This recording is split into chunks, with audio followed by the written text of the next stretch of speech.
Hello, everybody, and welcome to the Old Moon Podcast, episode 25. See, it never 25. happened. You see how that works? It never happened. You just cut it out. Never Just cut happened. it out. That's right. We cut it in post. Only the live audience gets to know. Yeah, thanks for clapping. All right. I am your host, the Blue Squadron, joined, of course, with my co-host, Jay Kun. Hi, I'm Jay Kun, VT before Oh, V before my. T. And I'm an Awakening Musume with 760 gear score. I do a lot of endgame PvE content, such as Olins, the dungeons, and now Ulukida. And welcome to the Old Moon Node Warcast, episode 25. Spoilers, bro. Yo. They didn't know what we were going to talk about yet. I mean, Oh, my gosh. All right. And Tiltus. Hello, I'm Tiltus TV. I am the flex lead / shot caller for Solace. I play Dark Knight. I have played Dark Knight for the last 6 years of my life. Please, somebody come save me. And I enjoyed a bunch of PvPs, and we're going to have a good topic tonight that I'm going to be very passionate about because, you know, Jay already Same. spoiled it, you know. I don't know what you're talking. This is gonna come from left field, right? Oh, yeah, it's crazy. The newly announced Node War changes have come out, and boy, oh boy, does it have the entire community astir. I feel very strongly about some of the changes, so I'm curious to see what you two think about it. Tiltus, I know you've read through the patch notes like 3 or 4 times, just like I have. Why don't you walk us through what they're changing about Node Wars? Yeah, so I think the most, probably the most important change that we're getting is probably the applications that you have to make to do Node Wars on certain nights now. So reading through the patch notes that I have gotten and through Google Translate, it sounds like now there is going to be a limited number of forts available for every node. Your guild is going to apply to that node, and if there is an open spot, you will get the open spot, and your base placement will be random through a set number of available placements that are on that node. So no longer placing your own fort, you just apply to the node and you get a random base placement. And then once you have been approved for the node, there will be a period, I'm assuming an hour before Node War, where you're going to go build the base. And then after that, Node War will start. That is kind of what I've been gathering from this. And I believe their intention was to prevent drop alliances, which may or may not happen. We will see. And to allow specifically, I believe, the lower tier nodes to be able to drop freely and not have to worry about running into what we call the Zerg alliances of 5 and 6 guilds all dropping together on the same node, and being able to place next to one another. That's, I think, the biggest change. And then we're getting, they're shuffling around the zones, so we'll be node warring on different zones for your tiers. And then also they're increasing the number and giving us more options for higher number nodes across the board, especially in the tier 1, what's going to be tier 2, tier 1 and tier 2, which is going to be T1 intermediates and T1 beginners. So that is good because I know that for a while T1 guilds have been asking to have some higher capped nodes from time to time to be able to work towards that. And the mix up different node war zones is always good because it gets stale really fast. So Blue, we'll start with Jay. Jay, what are your thoughts on applying to a node and just having it give you a random location on the node to build your fort at?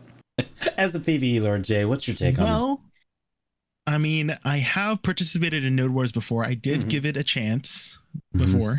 You're And I do literally remember- notorious. Yes. Okay. I do remember there were certain nodes, like certain placements of forts that were just really annoying to fight against and also defend against and stuff. And so perhaps that would be more helpful for preventing that. Yup. I definitely He's like, agree with that's what that. I've got. I got nothing else. I definitely agree. I think that is a very good point about this node word change. Yeah, you're welcome. Blue, I'm curious. Let's start with just the random base placements. What do you think? Dude, I think that it depends, dude. Do you trust the developers to place your base for you?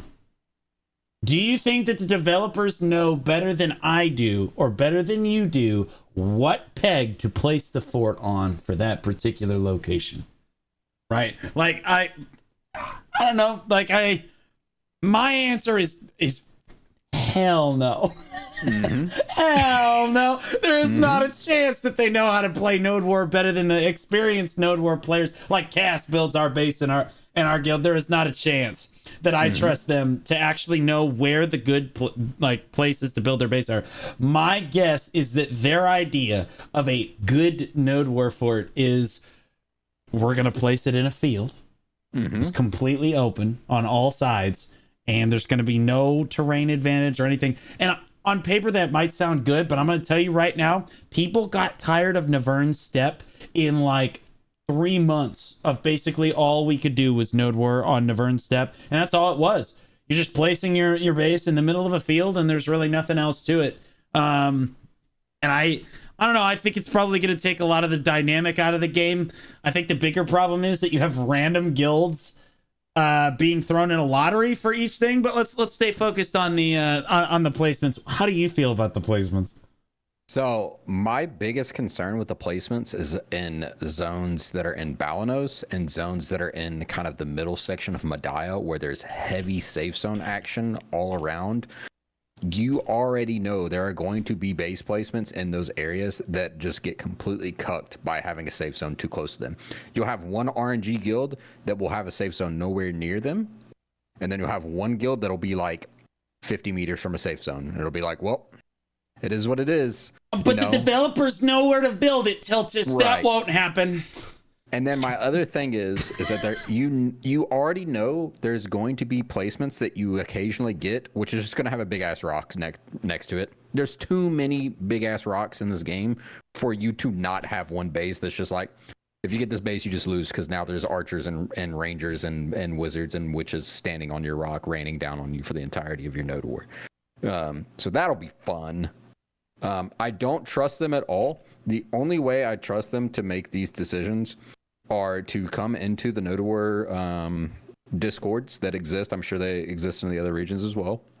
And say, hey, we need the responsible people that run these servers to tell us where is okay to place a base, where are there cancer spots that we need to remove, and where are safe zones that are just going to be absolutely obliterating. Like if you get that spot, you're just going to get obliterated in like 2 seconds. And I don't. Could they just not remove face safe zones? No, safe zones are active in war. Of course. Could they just not remove it? Of course, they're not going to remove them. Are you? They're not. We have asked for them to remove safe zones for. I don't even want to think about how long we've asked them to remove safe zones during war. There are so many safe zone on Balanos Siege that you actually there's like. You place your fort and you're just in the center of 3 safe zones. So if you don't say no safe zone abuse before the fight is basically over before it starts because the developers don't know how to disable safe zones. Or they could just give us Serendia Siege. It's a crazy idea. Idea. I think everybody was hype about Balanos Siege. I think Balanos Siege was... I'm glad it came back, but I think it was implemented poorly.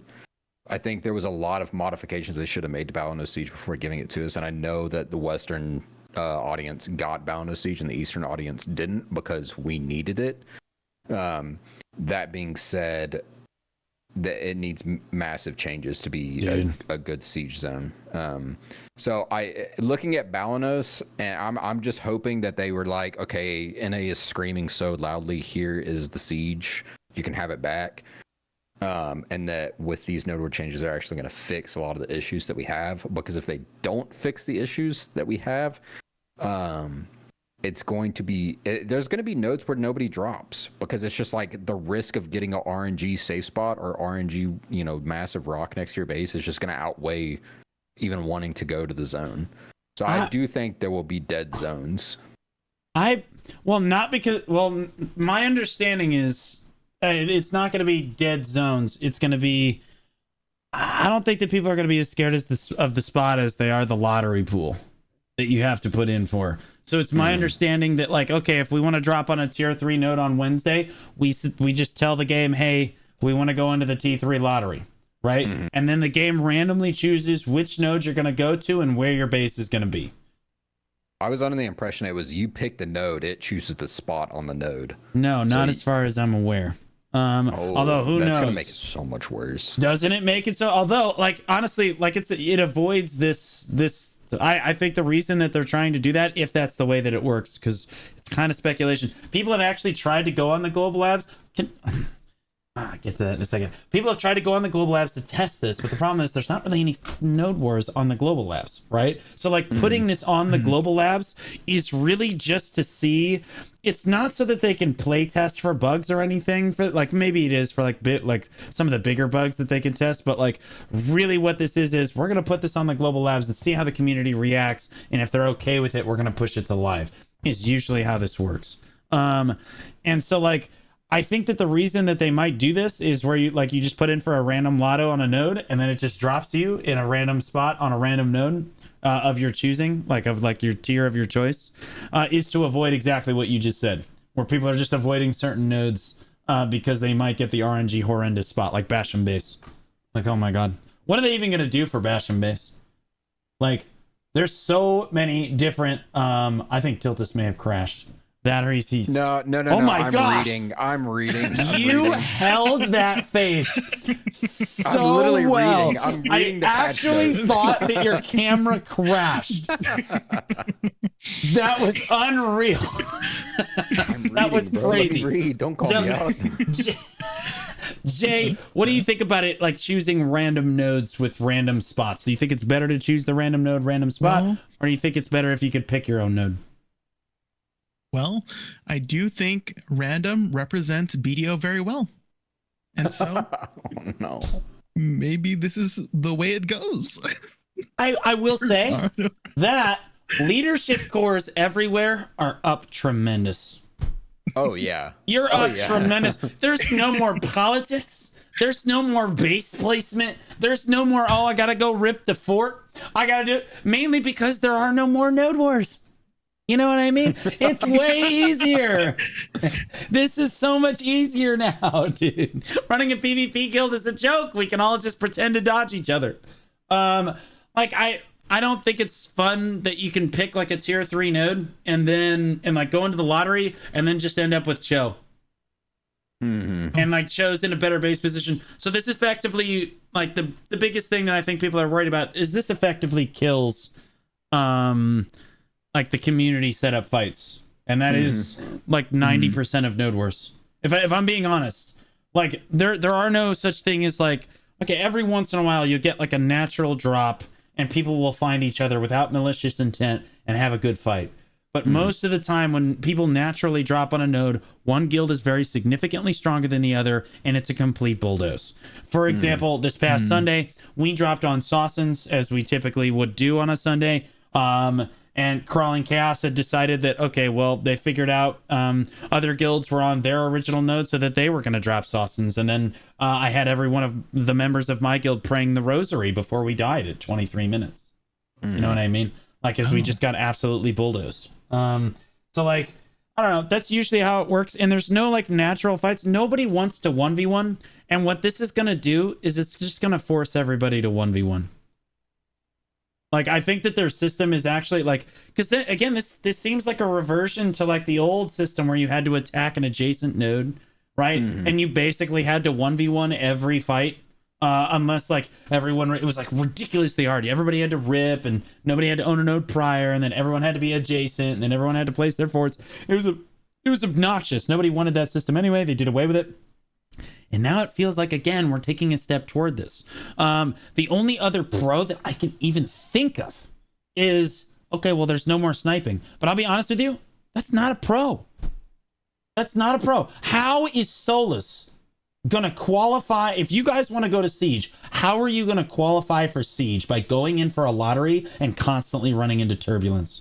Or constantly running into Cho? Or constantly running into Corrupt? What are you going to do? You don't get to qualify anymore. It's called DST, which stands for Dick Sucking Theory. I love that guy in League of Legends. I know. I love that. That's right. It's true. That's how you get qualifications if you're not super strong. That's crazy. Gosh. Can you explain that theory to me someday? Yeah, I'll explain Jay, to you something. it's where Off you stream, off stick stream. another man's wing wong into your mouth repeatedly. But don't use your teeth, okay, Jay? But like, Okay. I mean, you were in Notorious. You should know. If I'm being honest.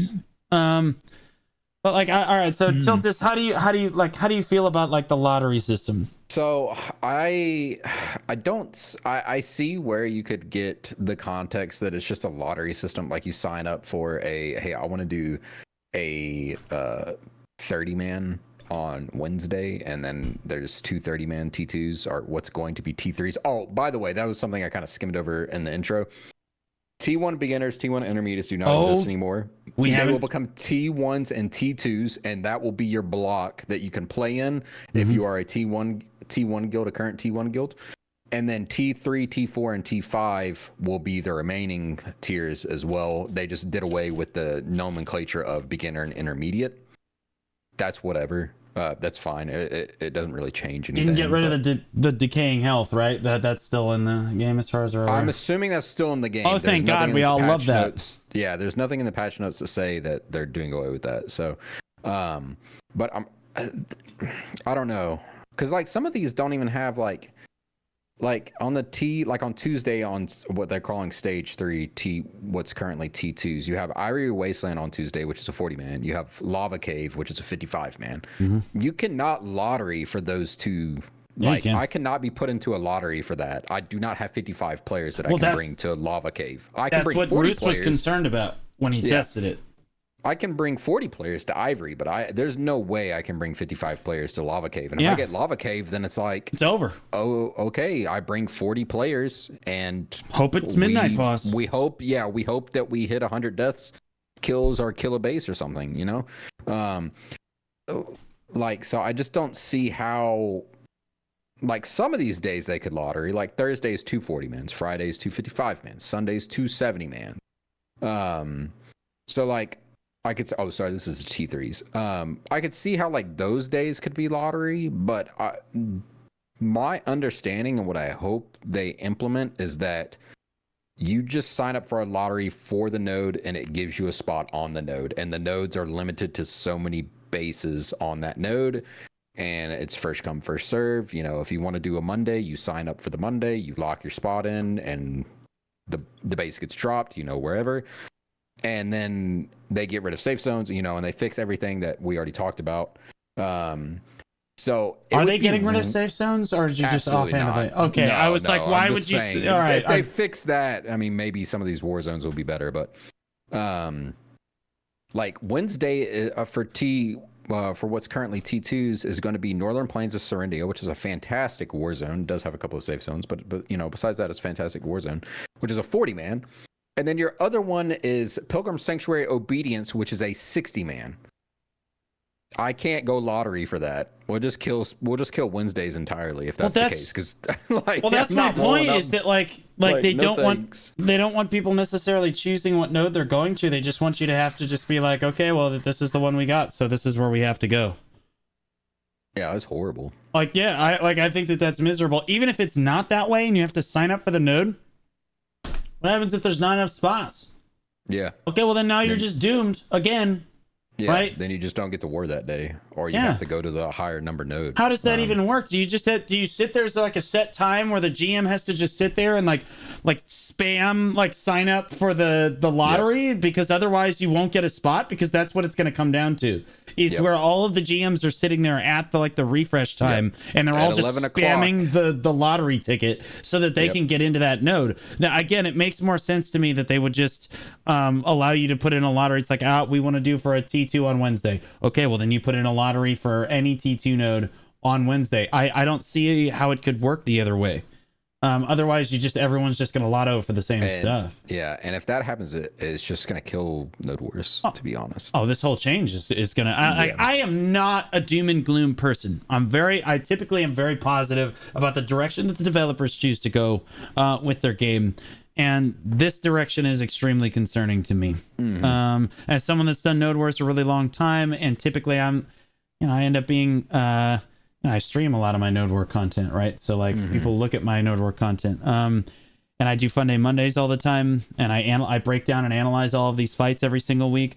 I don't really know how this makes Node Wars any better. I think that this kills every fight for the week because you have random guilds dropping. So you have Digi matched up with Reforged, and then you have Fate fighting Cho instead of Digi and Cho fighting and Fate and Reforged fighting like they wanted to, right? Like, it just doesn't make any sense. Like, you can't take away the community's power to really do this, and then you're like, oh well, we could just set up like ultimately what's going to happen is the community's still going to try and take control of it. So you're going to roll a lottery, everyone's going to talk to each other and tell each other where they are, and then they're going to try to set up fights anyway. But the problem is, because you're on random base placements, that's going to suck, right? Like, you can't it'll devolve to is it'll devolve to 1 hour before war, you reach out to everybody and you go, hey, I'm on the western part of the node, who's over here? They go, okay, I'm allying with you, and then you guys are on the eastern side, so you guys get these 3, and now we're gonna fight. That's what it's gonna devolve to. Yeah, but the problem is, it's like the eastern side got Digital Cho corrupt, and the western side got Fate Reforged and fucking Turbulent. You know, like wait, okay, East versus West. Here we go. Looks fine to me. You know, like that's rough. You know what I mean? Like that's kind of rough. And I think it takes away all of like, you know, politics is a pain in the ass, but it's all we have in the Node Wars scene. That's what makes Node Wars fun, is people mindlessly investing thousands of hours, thank you, Trini, into doing politics and setting up fights and stuff like this. But like, without the politics, Node Wars die. The bottom line is, like, there's no fights that are actually good. Honestly, as a shot caller, I'm up tremendous. I don't ever have to shot call again, as far as I'm concerned. We drop Cho again. It's too bad. All right, I'm wrapping it up for the evening. Yep. That's it. I've done that arc. It's not fun. Yeah. It really is not fun. Yeah, that's it. All right.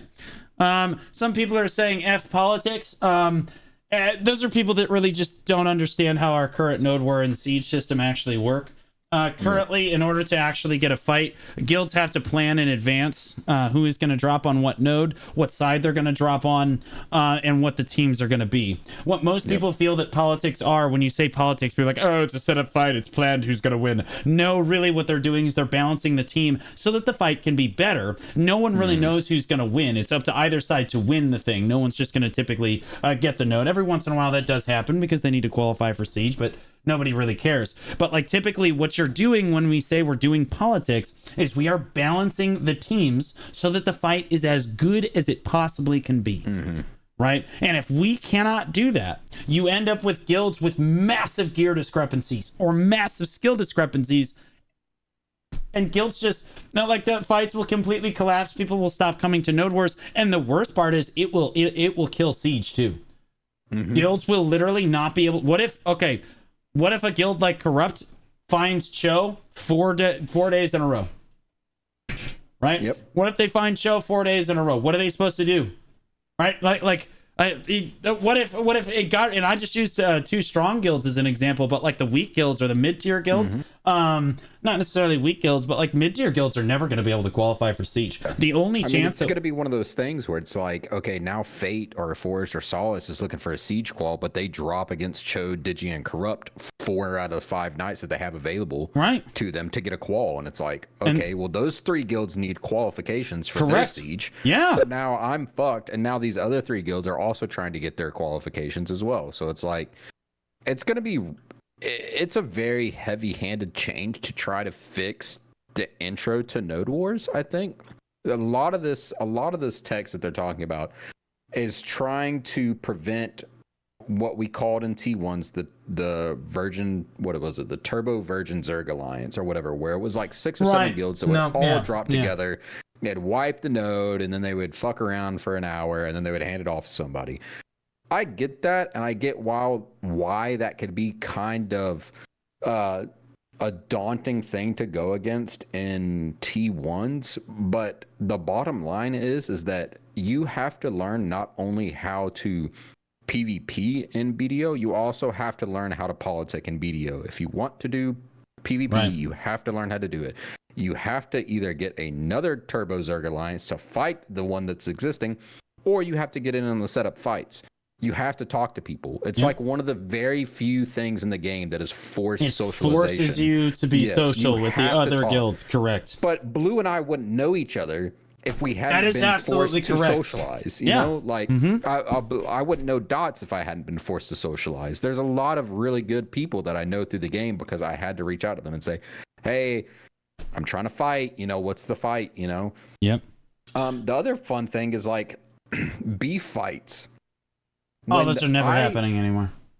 Yeah, they'll never happen in this one. But one of my favorite things to do is like I had somebody threaten to Zerg me like a couple of weeks ago, and I went, okay, and I brought my own Zerg.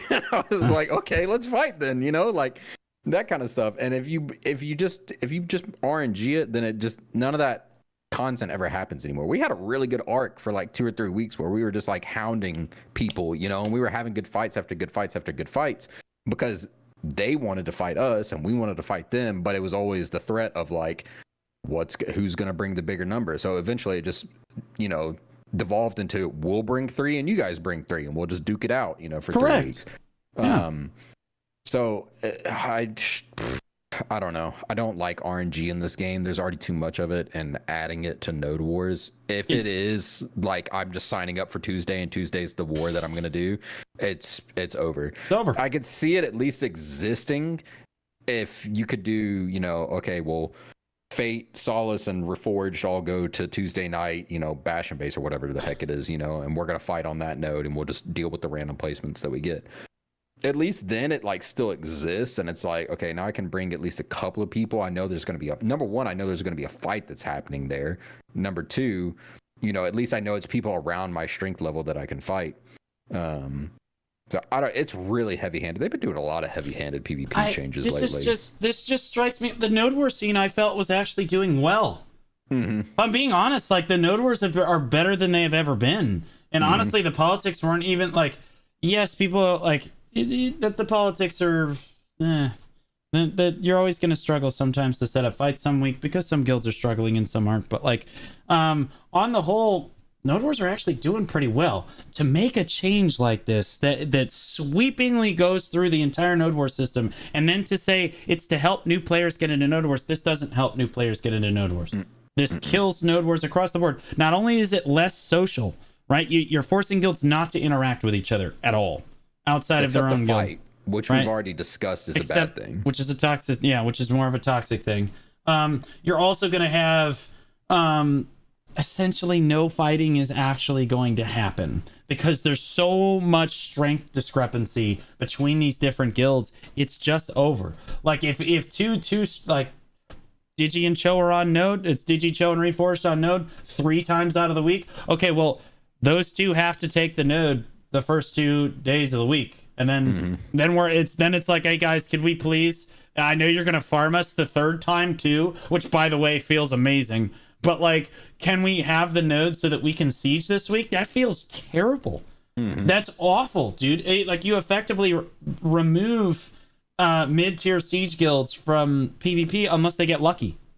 Yep. Unless they just flat out get lucky. And like, it also means that you basically have to join the lottery like every night because you have to increase your odds that you're going to get a good row. Or this is going to completely ruin what they want. What if all the mid-tier guilds that can't get quals from the siege guilds just go to T1s to get their quals because they know they can stop all the people that are in T1s and get their nodes? That is the point that I was going to go to next, is that like they increase the cap for T1s. I'm so sorry, but the only option that is going to be there is for people like the mid-tier guilds to move down to T1s to make sure that they can secure that node. And then the T1 guilds don't actually get to fucking play the game. Yep. Like that, like that's awful, but like that's what's going to happen. Like, I'm not saying that's necessarily what Reforged is going to have to do, but like, man, somebody's going to have to do that. What the heck are you going to do? Drop on a 70-man node with 35 people? Yep. Like, what are you supposed to do? Like, it just doesn't make any sense. And then a lot of people are talking about how, in Siege, we just hate the politics of handing off the castle. The vast majority of the time, siege politics is not about handing off castles. That is an outdated way, like 2019, 2021 way of thinking that really doesn't happen as much anymore with the Cap Siege, the Cho alliance versus the BR alliance dissolving and going away. There's not like this rotation of castles every week anymore. It's every single region is trying to set up the best fight they can with the guilds that are on region, but the two of the regions usually don't have a fight at all, and then the other two typically do have a fight basically every week. And now those fights are going to dissolve because there's going to be, if even one or two guilds, like say Equilibrium fails to qualify for the week, or Reforged fails to qualify for the, well, now you can't balance the team and Siege is ruined. Right? Like now you like legitimately can't even Siege because there's only like, it's Corrupt, Crawling, and Barrage. And like you have no way of balancing three guilds, right? Like it's just, it's miserable. I don't know where they're going with this. Is a terrible change. We cannot get this. Like, I think that it's honestly, it's good for leaderships because you essentially don't have to do anything anymore. You just click join the lottery and then it's over. That's it. You're done. And that's great and everything. But again, there's no more fights. Yeah. I think the other thing that like potentially could be good, here's the good things that could come out of this. No more cancer bases, which is great. I don't think anybody likes having the ultimate edge because they picked the one base on the node that it's just like impossible to push or fighting against it. So that could potentially be good, but you could just fix that by removing the available pegs for that base. Correct. Done. Like, we love Mirmok Ruins because we have a rat that pulls open, you know, time.gg or whatever it is and waits for the tick to roll over and then picks the cancer base spot every week. You know, we like that because, hey, we have such an edge on everybody else now because you can't get to our base. But you could just fix that by removing those pegs and now it doesn't matter anymore. Now I can't place there anyways. So, like, it's really heavy-handed, and I feel like this is very heavy-handed maybe towards Korea, where you're getting the Lost Ark players that are, like, trying to exist, because that's why we got a lot of the PvP patches in the past, was because you had an influx of Lost Ark players that have no idea what they're doing. BDO players are stiffing them out of being able to enjoy the content. But it doesn't work like that in NA. Not even, we like, never a got little the bit. Bro, we never got the Guild War changes either. Yeah. I thought that those are going to be great changes. We're like, oh, it's just in time because all these new players will keep playing the game. And then Jay just never brought them to our server. Like, at this point, I don't even know if we're ever going to get them. Yeah. Like, I actually don't think we're ever going to get the Guild War changes that everyone was like, honestly, is it only for on Korea? the whole, pretty happy about. Like, they never specified that, so we all thought that we would get them, and it just never happened. Like, and as far as I'm aware, it's not being planned. Like, I don't see it on. I saw somebody from SEA in your chat, and we get a lot of their patches like right after. Does anybody know if SEA actually got the Guild War patches, the GVG patches? Usually their patch notes aren't up until right as the podcast is ending, so like 5 minutes before podcast end. Yeah. I see somebody saying SEA is getting it. We're getting in the patch today. Oh, the Guild War changes? The Guild War changes. So I saw something about it on Reddit earlier. That's the only reason I bring it up now. I don't think that we're getting it though. So it would have. So in our announcement for the NAEU Discord, we got added blessing of the morning buffs to Black Shrine, added the Margoria Pirate Fleet, added silver buffs to Ulakita, and added an autocomplete feature. Wow. Shut up. Shut up, Jay. This is not your podcast. Added an autocomplete feature to the central market search. I believe that if we were going to get something big like the Guild War changes, that that they would have told us in the thing. All right, Jay, what do you want to say about the? I couldn't help myself. Jay spoke, and I immediately had to put him down. No, all I said was ocean content. Wow. Yeah, no, because we haven't even gotten to. I'll be honest with you. There's still 24 minutes left, and we haven't even touched the annexes yet. So let's pivot over to the annexes. Okay, I think we can agree that those node war changes are just objectively bad. I don't know if anybody except for leadership cores who just don't want to play the game anymore. They're like, oh, this is great. Now I don't have an excuse, right? Or now I have an excuse to just not, like, oh, well, guys, we just rolled poorly on the lottery. Show again. I guess I'm going to go play Lost Ark. Or, that's too bad. But now there's these annex changes too. And I think this is honestly somehow worse. So they are removing flame towers and Hawatches from T1 Node Wars. So essentially what you are going to have is recovery centers and a stick. I don't know what they thought was actually happening here. Like, what do you think is going to happen? No. There's no recovery centers on T1s anymore. Oh, that's fine, because they won't even, they're just spawning town anyway, bro. Let me read it word for word. T1 beginners will be getting the fort, barricades, flag factories, and a supply depot. Oh my god. That's your 4 annexes for T1 beginners. It's so T2 bad. intermediates get a fort, barricades, flag factory, a cannon observatory, and a supply depot, and that's it. I know. New players are struggling to adjust to Node Wars. What can we do to fix this problem? I got it. Let's remove the flame towers in Hawatches so that they have no defenses. And then the veteran players will be able to farm them on repeat as they spawn at the stick for the 48 full seconds that their fort will be alive, because it can't defend itself before they go back to grinding. This is that's it. Patch it. Send it out. We've solved it. You know what's great? So we skimmed over this. There's a paragraph of text, and I'll read it verbatim real quick. In addition, in consideration of the fact that the fortress is difficult to deal with many siege guilds and occupation wars, it is possible to take less damage from cannons before the gate is destroyed, so that the defense side can engage in more active battles with the gate. No way. But T1s don't have the gate, but they get the cannon ob and intermediates. Oh, they get nothing. You get nothing, you lose. You know Why what you would get? An L. That's what you get. If you're going to make it to where if you have a gate, your structures take less damage from cannons, why would you not give T1 Node Wars the gate? Well, hold on. But give them the cannon ob. Do you think that the cannon obs is going to matter, Tiltus? There's no cannon. There's 30 people sitting on your fort. There's no way. There's no way to get them off. I want you to wrap your head around, okay, guys, we're going to go into this very first node war. We're going to have a lot of fun. Oh, my God. We haven't gotten a single kill in 28 minutes. The fort is that dead. What they sound like? This sucks. We're never doing node wars again. So every T1 guild. Not only this, but T1s are getting a 40-man, a 45-man, another 45-man, and a 55-man. But they have no annexes. I'm going to tell you this right now. Reforce just going to have a great time on the 55-man. That's going to be an empty node. Thank you so much for that. Yeah. On your base with no annexes. Yeah. It's going to be horrible. Literally. Yeah, dude, you can't clear them off. So here's what I'm going to do, Tiltus. This is the pro strat. You ready? I've got the tech. All right, you spawn in on the 55-man node wars. And by spawn in, I mean, of course, you're waiting just outside the node war zone because you know exactly where their base is because it's in a programmed set location. So you're sitting just outside the node war zone in this banger spot. 55 reforged right over the hill. I pop CTG, war CTG on your fort. We wipe on your fort after dealing about 50% damage to it. I tell everyone to hold their spawn. We all hold our spawns. We all stand up. We take the iframe CTG. Your fort is dead. 2.5 minutes. Speed run. If even. That's it. There's no annexes to defend you.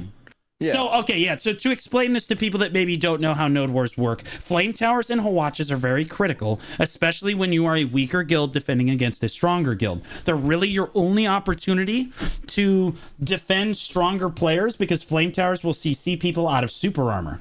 Okay, and frontal guards. Okay, so like you have a chance where your players can fight around the flame towers, engage with the Hawatches shot. Maybe they have a fort chopping elf. Oh wait, no, did they take the Ellie away? Yeah.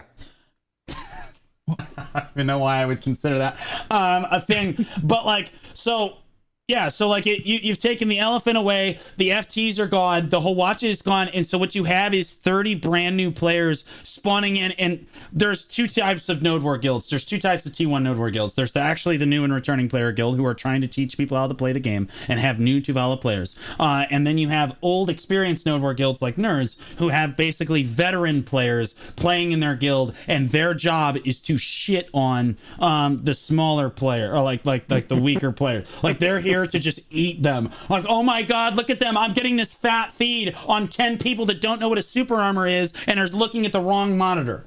You know what I mean? Like they have they're no watching idea what the they're doing. stream of somebody on the Discord monitor. And they're Exactly. Like, wait a minute. Oh, I was watching the Discord stream. That's not my character. Like I shouldn't have done nerds dirty like that. But like there's guilds like this. Like Stray used to do this on T1s all the time. They would have been a better example. And so would Goon would have been a good example of this as well. But like, and honestly, that wasn't really all that big of a deal. Because you had FTs, you had Hawatches, you could set up fights, and you could balance against those guilds. So like those guilds, yeah, were they kind of scummy? Maybe, but like you could balance against them. It wasn't the end of the world to have nerds on your node or to have Stray or Goon on your node, right? Like these really strong guilds. Now it is, because there's no flame towers, there's no Hawatcha, you have no bird, you have no bush to defend you against the power of God. Okay, because they're gonna come and they're just gonna farm you, and there's nothing your players are gonna be able to do about it.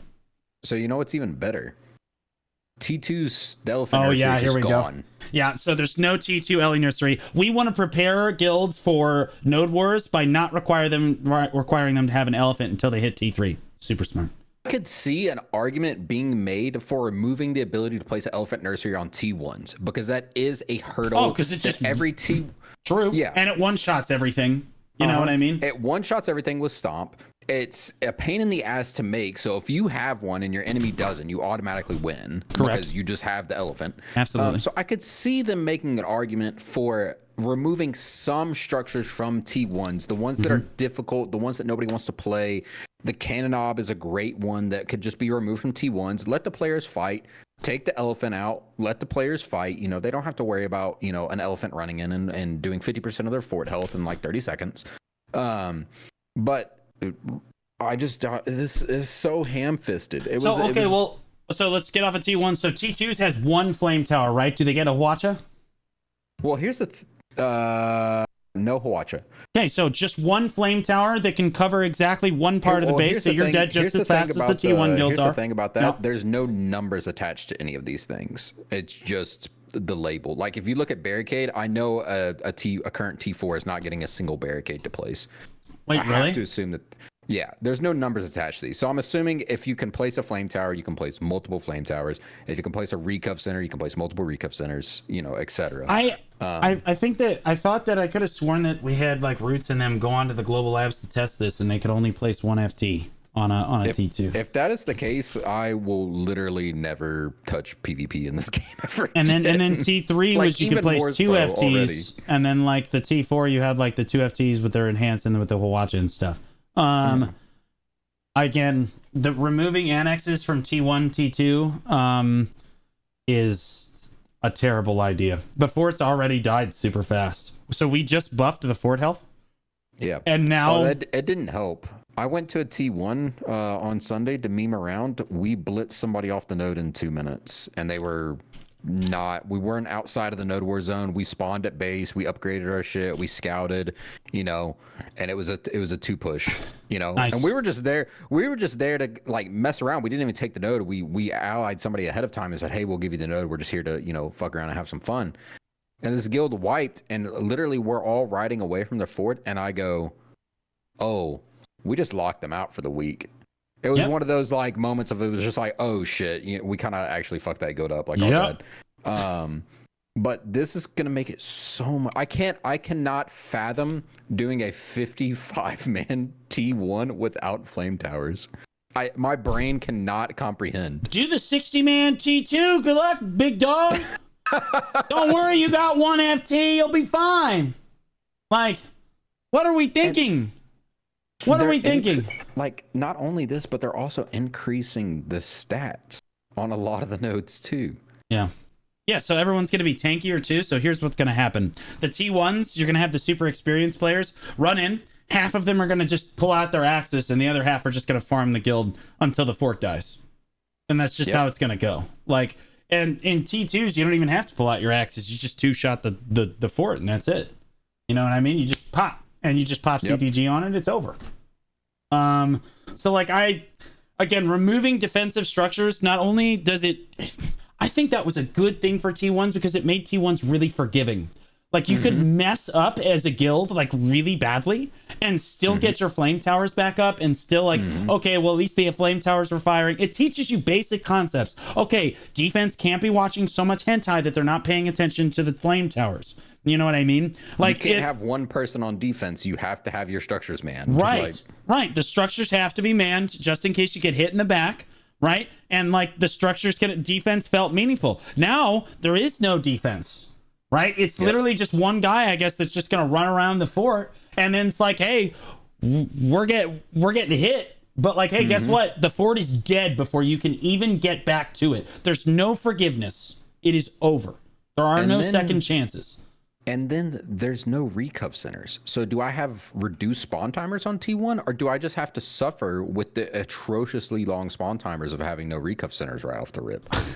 Tiltus, you silly goose, you. They hate stalemating. So the solution to not having stalemates is to just remove flame towers. It's that simple. No more flame towers, no Hawatches. Wipe them one time. It doesn't stalemate anymore. Hey, don't have to deal with long spawn timers if the node only lasts for 8 minutes. I'm just saying. This is like, the more I read into this, the more and more like ham-fisted it actually becomes. They were just like, we're changing Node Wars, we're making it better for new players, boom. And it's just like, okay, you just like, this is you so missed much all worse. the nuance of PvP. Yeah, some new players, like, they want to jump into Node Wars, but they don't want to, like, jump straight in and have Blue just, like, teabagging them in offense comms because they're bad at the game. So they're like, okay, I'm going to play defense because it's like, I'm a smart player, right? I can contribute to the guild. You know, I can help with rebuilds. I can upgrade structures. I can man the Hawatcha. And honestly, there's a lot of technical stuff that goes into the Hawatcha, right? Like, defense has, like there's nuance and like cool stuff that players that maybe they're not as mechanically skilled or whatever, or not yet mechanically skilled, but they still want to contribute to the Node War. None of those skills will get learned in T1 Node Wars at all anymore. It will just be spawn in, and I'm just gonna run at them until I die, which is like how long is invulnerability last for, right? Like, and then they're just gone, right? To somebody who's popping all these elixirs and stuff. And then they're going to spawn again, but their fort is under so much pressure that you can't regroup. There's no regrouping. There's just that they have a full surround on your fort. They're hopelessly outgearing you. They're completely optimized. They're popping elixirs. They're actually using their guild skills and stuff. You're dead. There's no reprieve. Like, the only way to wipe them off before was the FTs would eventually wipe people off the fort. The Hawatcha would eventually wipe people off the fort. And that's how new guilds, it's like, okay, well, we struggled there, but at least we got a few kills. You know, with the FTCC 3 people, and, you know, I picked up a kill with Voltaic. You know what I mean? Like, that encourages new players to play the game. Also, they feel meaningful when they get in the FT and they want to spray stuff. Like, if anything, take away the FTs for T4s. Those are the things. Like, you can't get players bro. to be in them anyway, so it's like it's hard enough to get people to go play in them anyway. You might as well just remove them and let the fight end. I think the ultimate problem here is they hate stalemating, and like T1s keep stalemating, and they don't want T1 stalemating, and so their solution is to just remove flame towers to improve the new player experience. So what's a new player supposed to do? You know, they're already getting farmed off cooldown, so maybe eventually they get into a stronger guild. Now they're in T2s. What's this flame tower? What is that? Like, they don't know what that is. They don't know what a Hawatcha is. This is not building their, like what is that giant elf? Oh my god, I'm dead. Right? Like, they don't learn any of this stuff up front anymore. It's just, they're just thrown in even worse now, and it's going to make it even harder to defend all the bases. Like, now, okay, last thing we should probably touch on is they are making T2s and T3s, I believe, more tanky. Like, your character will be more tanky in those Node Wars. You're going to do less damage across the board, and you will be more tanky. A lot of people are saying this is a good thing, but I will say that people say that until they experience it for the first time. In T1s, Awakening Witch is unplayable. You actually don't do any damage except with Barrage of Lightning, and that is it. And if we head towards that for T2, T3, not only will this new drop system kill Node Wars, people will hate the caps so much because they can't do any damage with the gear that they've worked on for 6 years that they will quit because of that. And if they don't quit because of that, it's because they haven't had a fight in 4 weeks, or it's because they haven't gotten a siege in 2 because their guild can't qualify, right? Like, it's I don't understand. Like, none of this makes any sense. To be I don't understand. And this is someone I try to see the developer's perspective. I have thought about this a lot the whole week.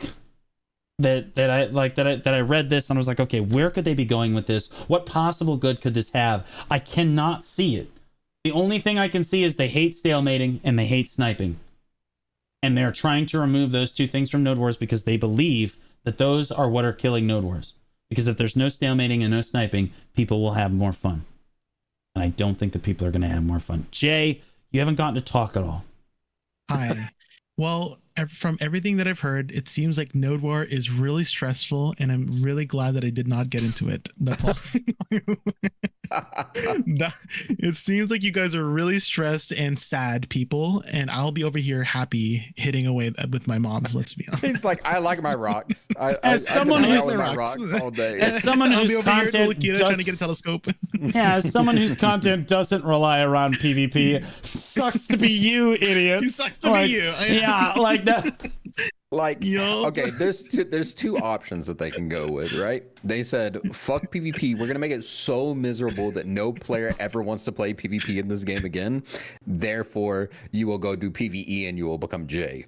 Or they just have no idea what they're doing in PvP. Like, those are the options, right? They cannot not know what they're doing in PvP. They have to know.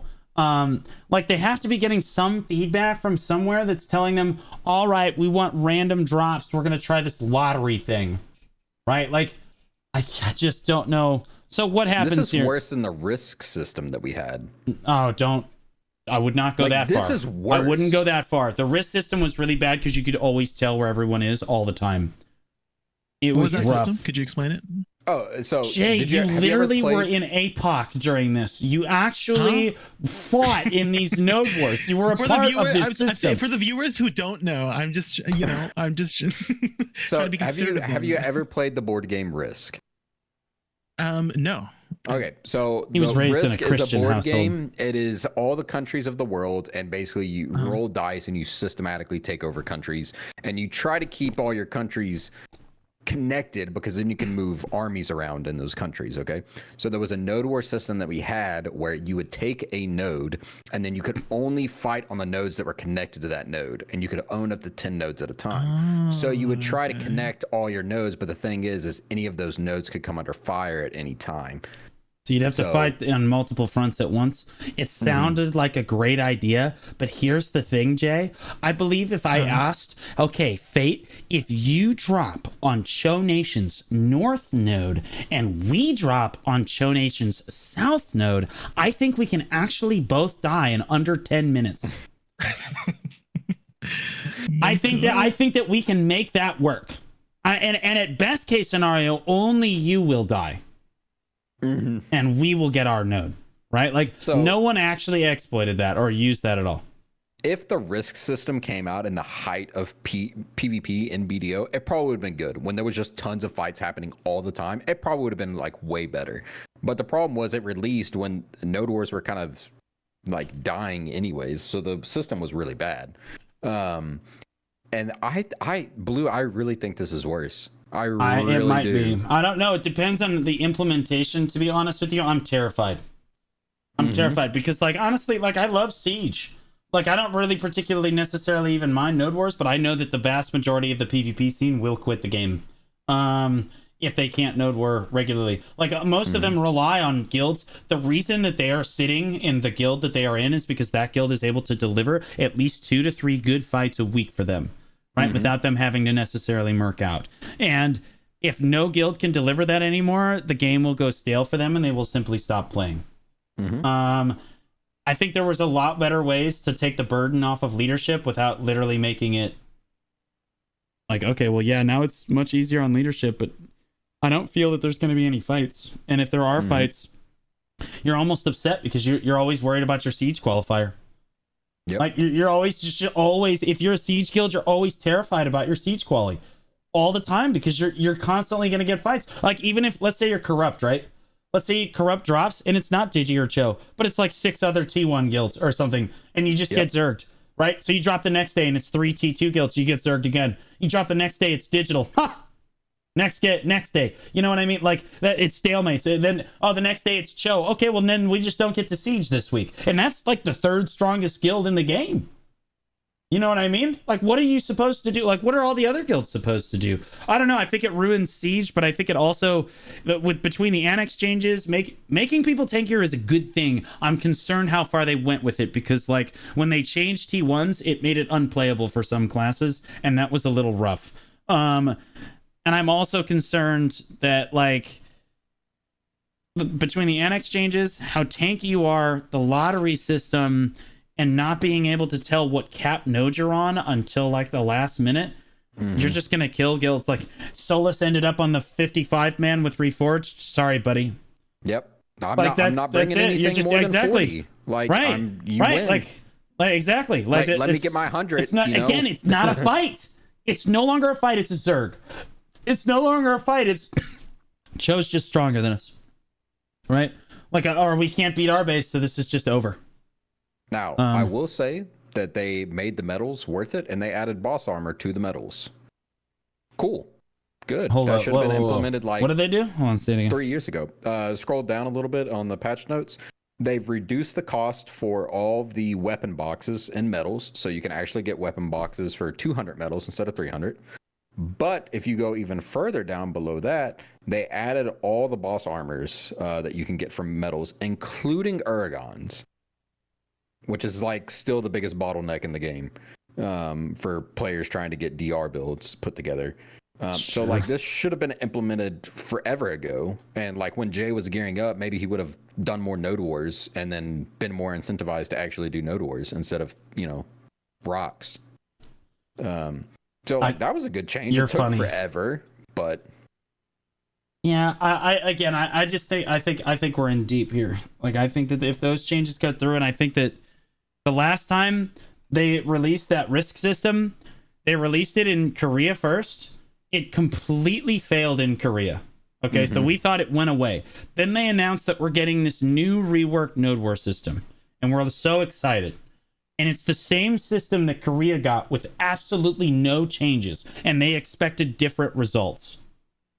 And it was a total, complete failure. We lost hundreds of players from the PvP scene. Like 35% of the PvP scene vaporized over the next 3 or 4 months. Right? We just got an influx of new players to the PvP scene, and before they had to remove it and just revert it to what we had before with less nodes. And I honestly felt like, okay, well, now we're in a good spot. And now they put these changes on the global labs again, and I feel like as a player base, we're like, is this on? Can they hear us? They can hear us, right? Like, there's like, I feel like they're not going to listen. Like, I'm terrified because they've never listened to node war changes. They've just belligerently done what they've wanted to with the node war changes in the past, and without any feedback from North America. I am desperately hoping that this message reaches the developers, that this is a horrendous idea. This is really bad. And if you implement this, we will tank the PvP scene. Hard. Some guilds will survive, and it will be only because they can pull 70 people to a node war every night of the week. Like, and even then, they're not fighting. They're sniping. They're getting free nodes. Because that's what it's going to be. Is like, NA has, I would argue, the best PvP scene out of all of BDO. We pay 50% of their income. Well, NA plus the EU is 50% of their income. Yeah. 50% is done by NA and EU PC. By itself. Listen to us. We keep your game alive. Money. Please, God. Like, if nothing else, money is going to talk. And you know who the biggest whales in this game are? It's the PvPers that want to have the edge over everybody else in the game. Right. Yeah. Oh, dude. I don't know, man. Like, it's terrifying to me. It does because, not look good. And I like when we first started talking about it, I was kind of optimistic. And then the more like we kind of hashed through some of these details, the more and more I'm like, she's like, this oh is no, really bad. Yep. Especially like, removing FTs and T1s. From being like, mediocre at best to like, oh no. Like, I mean, the 1,500 NA players that exist to do PvP are gone. Yeah, I mean, you're talking about removing FTs in T1s, and I don't like, this has to be someone behind a desk that has never node word in their life. They don't understand. I dare you. Okay, I want you to take those developers. I want you to put them. You will mark them into Reforged for the night, and I will show them. Why? I will show. Believe me. I'll make it work, boys. I will make them understand. Okay, but like, these changes are coming from people that actually don't do node work. They're looking at a spreadsheet. Right? They're looking at data on paper and they're trying to decide for us what is good. Right? And this is not good.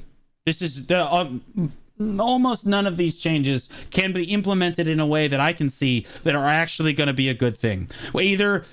Okay, so we didn't even talk about the AI system for it, right? So what if, and it doesn't have to be AI, if the system, so does the system choose this? So like, let's say you put in for a T2 node, and only 2 other guilds put it in for a T2 node, and there's 3 nodes. Well, does it place one of you on each node, or does it place all of you on one node and favor the fight, right? Like what's the option here? So 2 nodes just go untaken, and then somebody gets 2v1'd, right? Like that's a horrendous fight. And 2 nodes get untaken, and again, we have the siege qualification problem, right? So like. It's bad. TLDR, if you fast forward to this part in the VOD, new node word changes are really bad. Yeah. The only Agreed. thing that I like out of this poor Jay, dude. The only thing I like out of this entire thing is that the damage in T2s is going down and the defense is going up.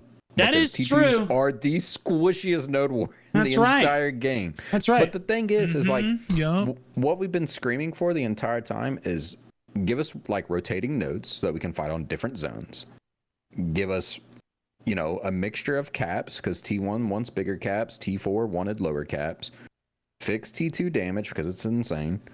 And like the player base is fine. Like, sure, you can theory craft ways to make T1s more attractive to new players, but you don't need to kill the PvP scene that's already established everywhere else. If anything, you could make these changes in T1s and see if they're good and be ready to hit the revert button when they're awful.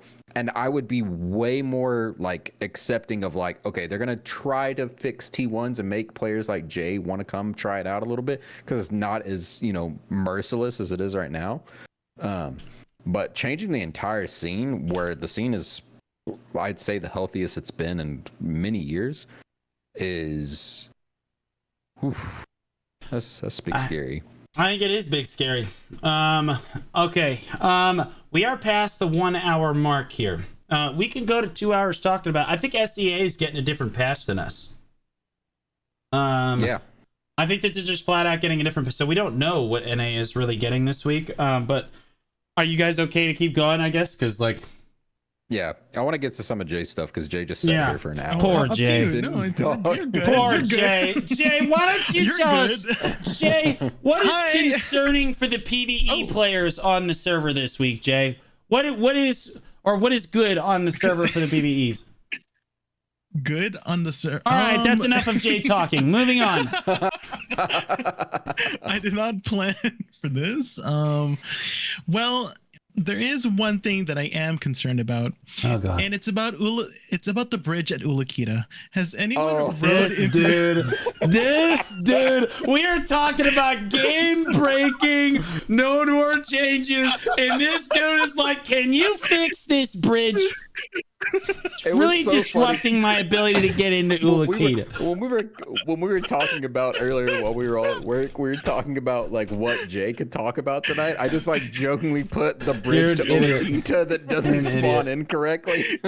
I fell through that once. Like I'm sure everyone's fell through that once before when they were riding over. So Yeah, how is Ulakita and how has your telescope grind actually been? Have you gotten any of your parts yet, and how many hours have you put into it? Well, I do have the exchangeable parts. I do have Okay. the exchangeable one for the 3 Vodkin pieces. I've done 35 hours so far in City of the Dead. No telescope piece in sight. But it's sometimes I heard it was the harder piece to get as well. The City of the Dead piece over the Tongrad Ruins piece. So it might be there for a while. Right? We'll see. We'll see. How has your despairs drops been? Oh, you mean not despairs, the essences, right? Yeah. I've actually gotten at least 1 per hour. Like I've gotten 35 essences, 3 full origin drops, 6 of the Elcar drops. So I've been getting pretty lucky on those. So is this would this be a good PvP change, you think? Do you like the loot tables for the new areas? PvE change. Yeah, I mean they're okay. Like I was expecting to like make no money here, but I was not really focused on the money. I was really surprised about the aesthetics of the area. I did not think I would like it. I initially said that I did not like it, but I actually really liked it, and it would be kind of cool as kind of like a Node War area. Like I was gonna suggest before, like maybe the thing we need to switch up to make Node Wars more exciting and mix things up is maybe we rotate regions. Let's say we don't do Balanos anymore. We do Ulakita, right? Maybe we don't do Serendia anymore. We do Mountains of Eternal Winter, right? Maybe we don't do Calpheon anymore. We do Odalita. And this like rotates every, I don't know, month or 2 or something. And then maybe that's a way to mix things up. I just want to say that I was not the one that brought Node Wars back up. This is not me. I do think there's a lot of argument that can be made for adding new regions into the Node War rotations, and I would be down for that. My biggest concern is that Mountain of Eternal Winter and Dragon are both very vertical zones. So that's going to be the mechanic that people have to deal with, right? The mechanic. This is the mechanic. All right, I hope you all got your peggies in that T9 box. Jay, if they give us streak in Node Wars, do you know what I'm going to be screaming to you in your sleep? This is a mechanic while my witch just slams her staff against the side of the hill and gets turboed from a ranger that is like literally 300 yards above me, sitting with a stick that is like on this ridiculous peg. It doesn't have any flame towers, but that's okay because it's on top of a ridiculous mountain. No. I will say. You know what's Go ahead. Go. Oh, I was gonna say. You know what's a mechanic that we haven't. That's in the game for so long that we haven't really explored too much more of was like the summoned creature stuff, like the mutant troll or mutant ogre summon scrolls. I feel like if we added more variety and more availability to those, let's say we could maybe summon Olin's Golem to the mix. I feel like that would be kind of fun to mix up and toss up and his golem scene. is ridiculous. I have a very interesting question that kind of leads into what you were just talking about. If you could get meaningful Node War items that required a ridiculous hours of grinding because you enjoy PvE, but you could you could turn into ogres, golems, whatever it is that you want to do, and you could play the Node War for a substantial portion of the time as this thing because you have logged the hours into your PvE and it is a specific thing to you. It's not tradable on the market. Would you be more inclined to come do Node Wars? Yeah, I would put more effort into the war effort, right? Like let's say for example, you know how like we have like guild quests and guild subjugation quests and whatnot. Maybe you could work together as a guild to defeat monsters in this region, and then it would reward you with things you could use and utilize in Node Wars to get the better edge, because you spent that time doing that PvE content to then get that edge in PvP, and then that would be a way to sort of integrate the system, I think something that would be really interesting as well is if like you could get, even if you could craft guild war items from things that you get at these grind spots and then put them into the guild bank so that a PvPer could use them. I feel like that would incentivize so many more guilds to attract some degree of PvE players that like to know life the game and like to just grind, for hours on end. Let's say you've spent like 2,000 hours at Olin's and then you could drop an Olin's summon scroll, and then you could put in the guild bank, and then someone could turn into an Olin's golem. This dude. You know what scares me? Dude, Blue, onlyfans.com/onlyrocks. Go check out that.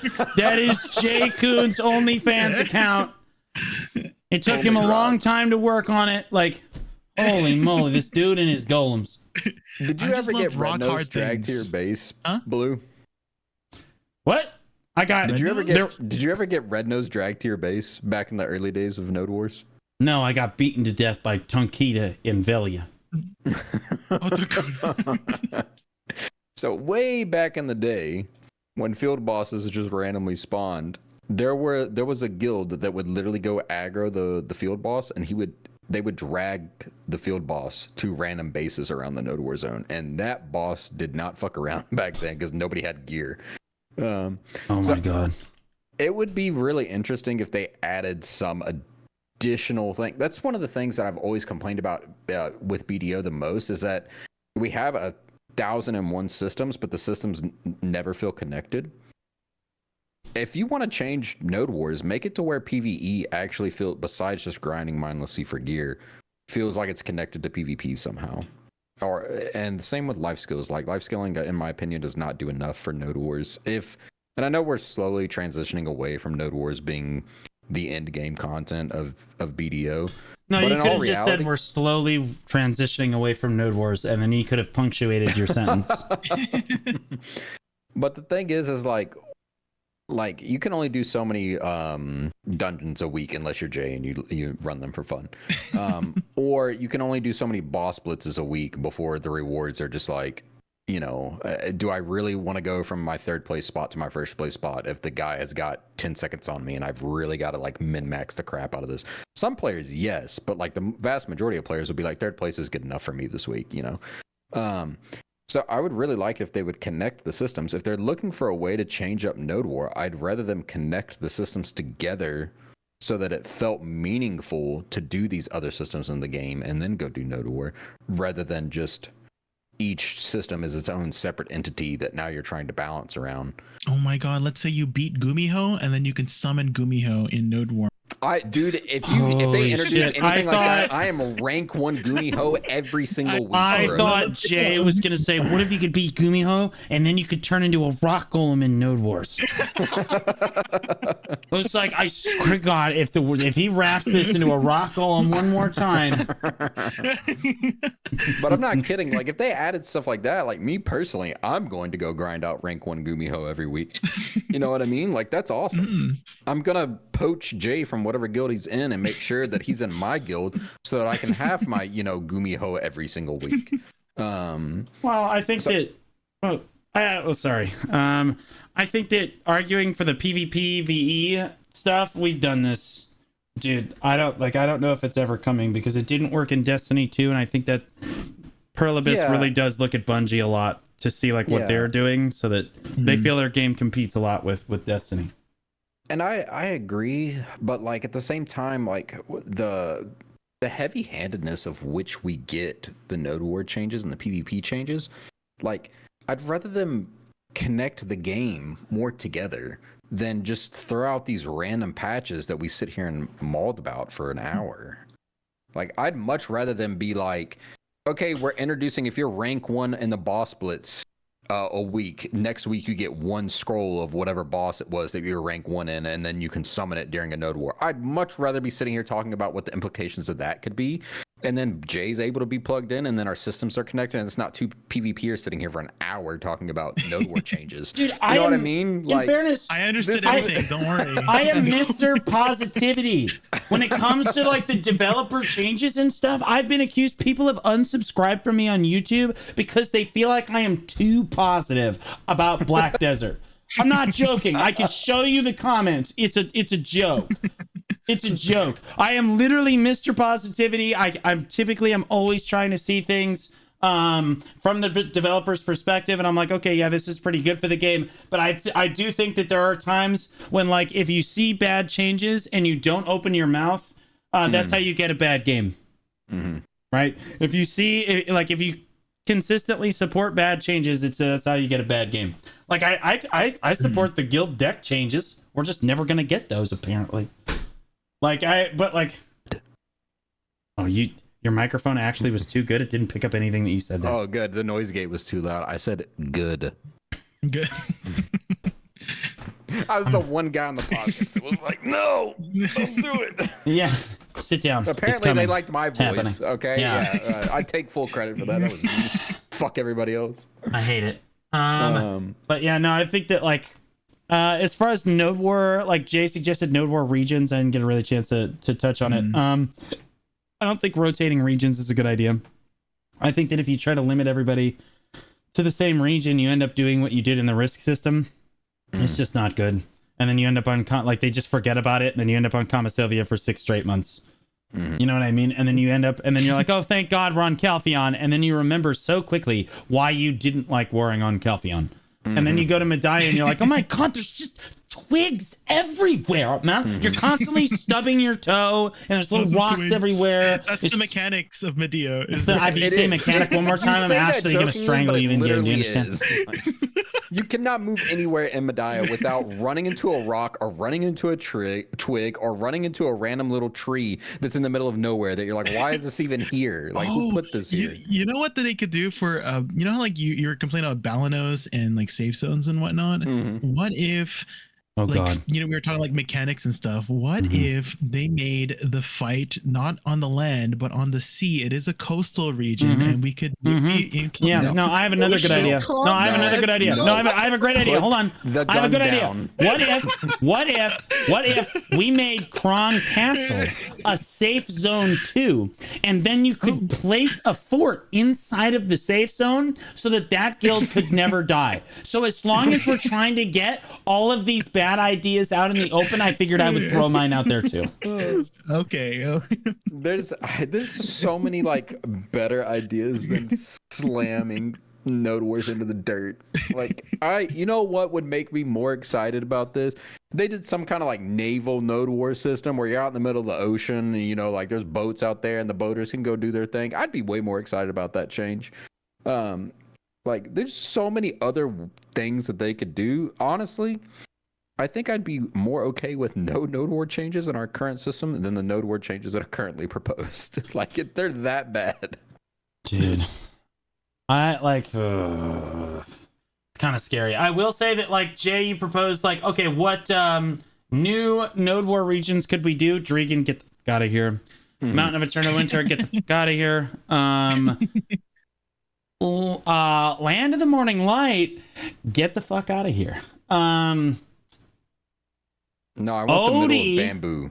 Odie would be interesting. I think the only region that they could feasibly do is Odalita.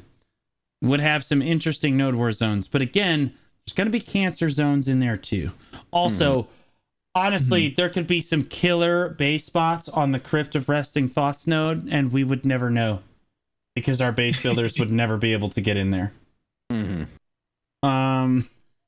You have the whole guild trying to get the fort down inside. All right, you 5 are on this door. All right, guys, and you 5 are on that door. We're CTGing to the fort, and you CTG in, and you're like the white woman on the couch, and all the mobs just turn, and everybody just gets a quickie PvE death right before Node War.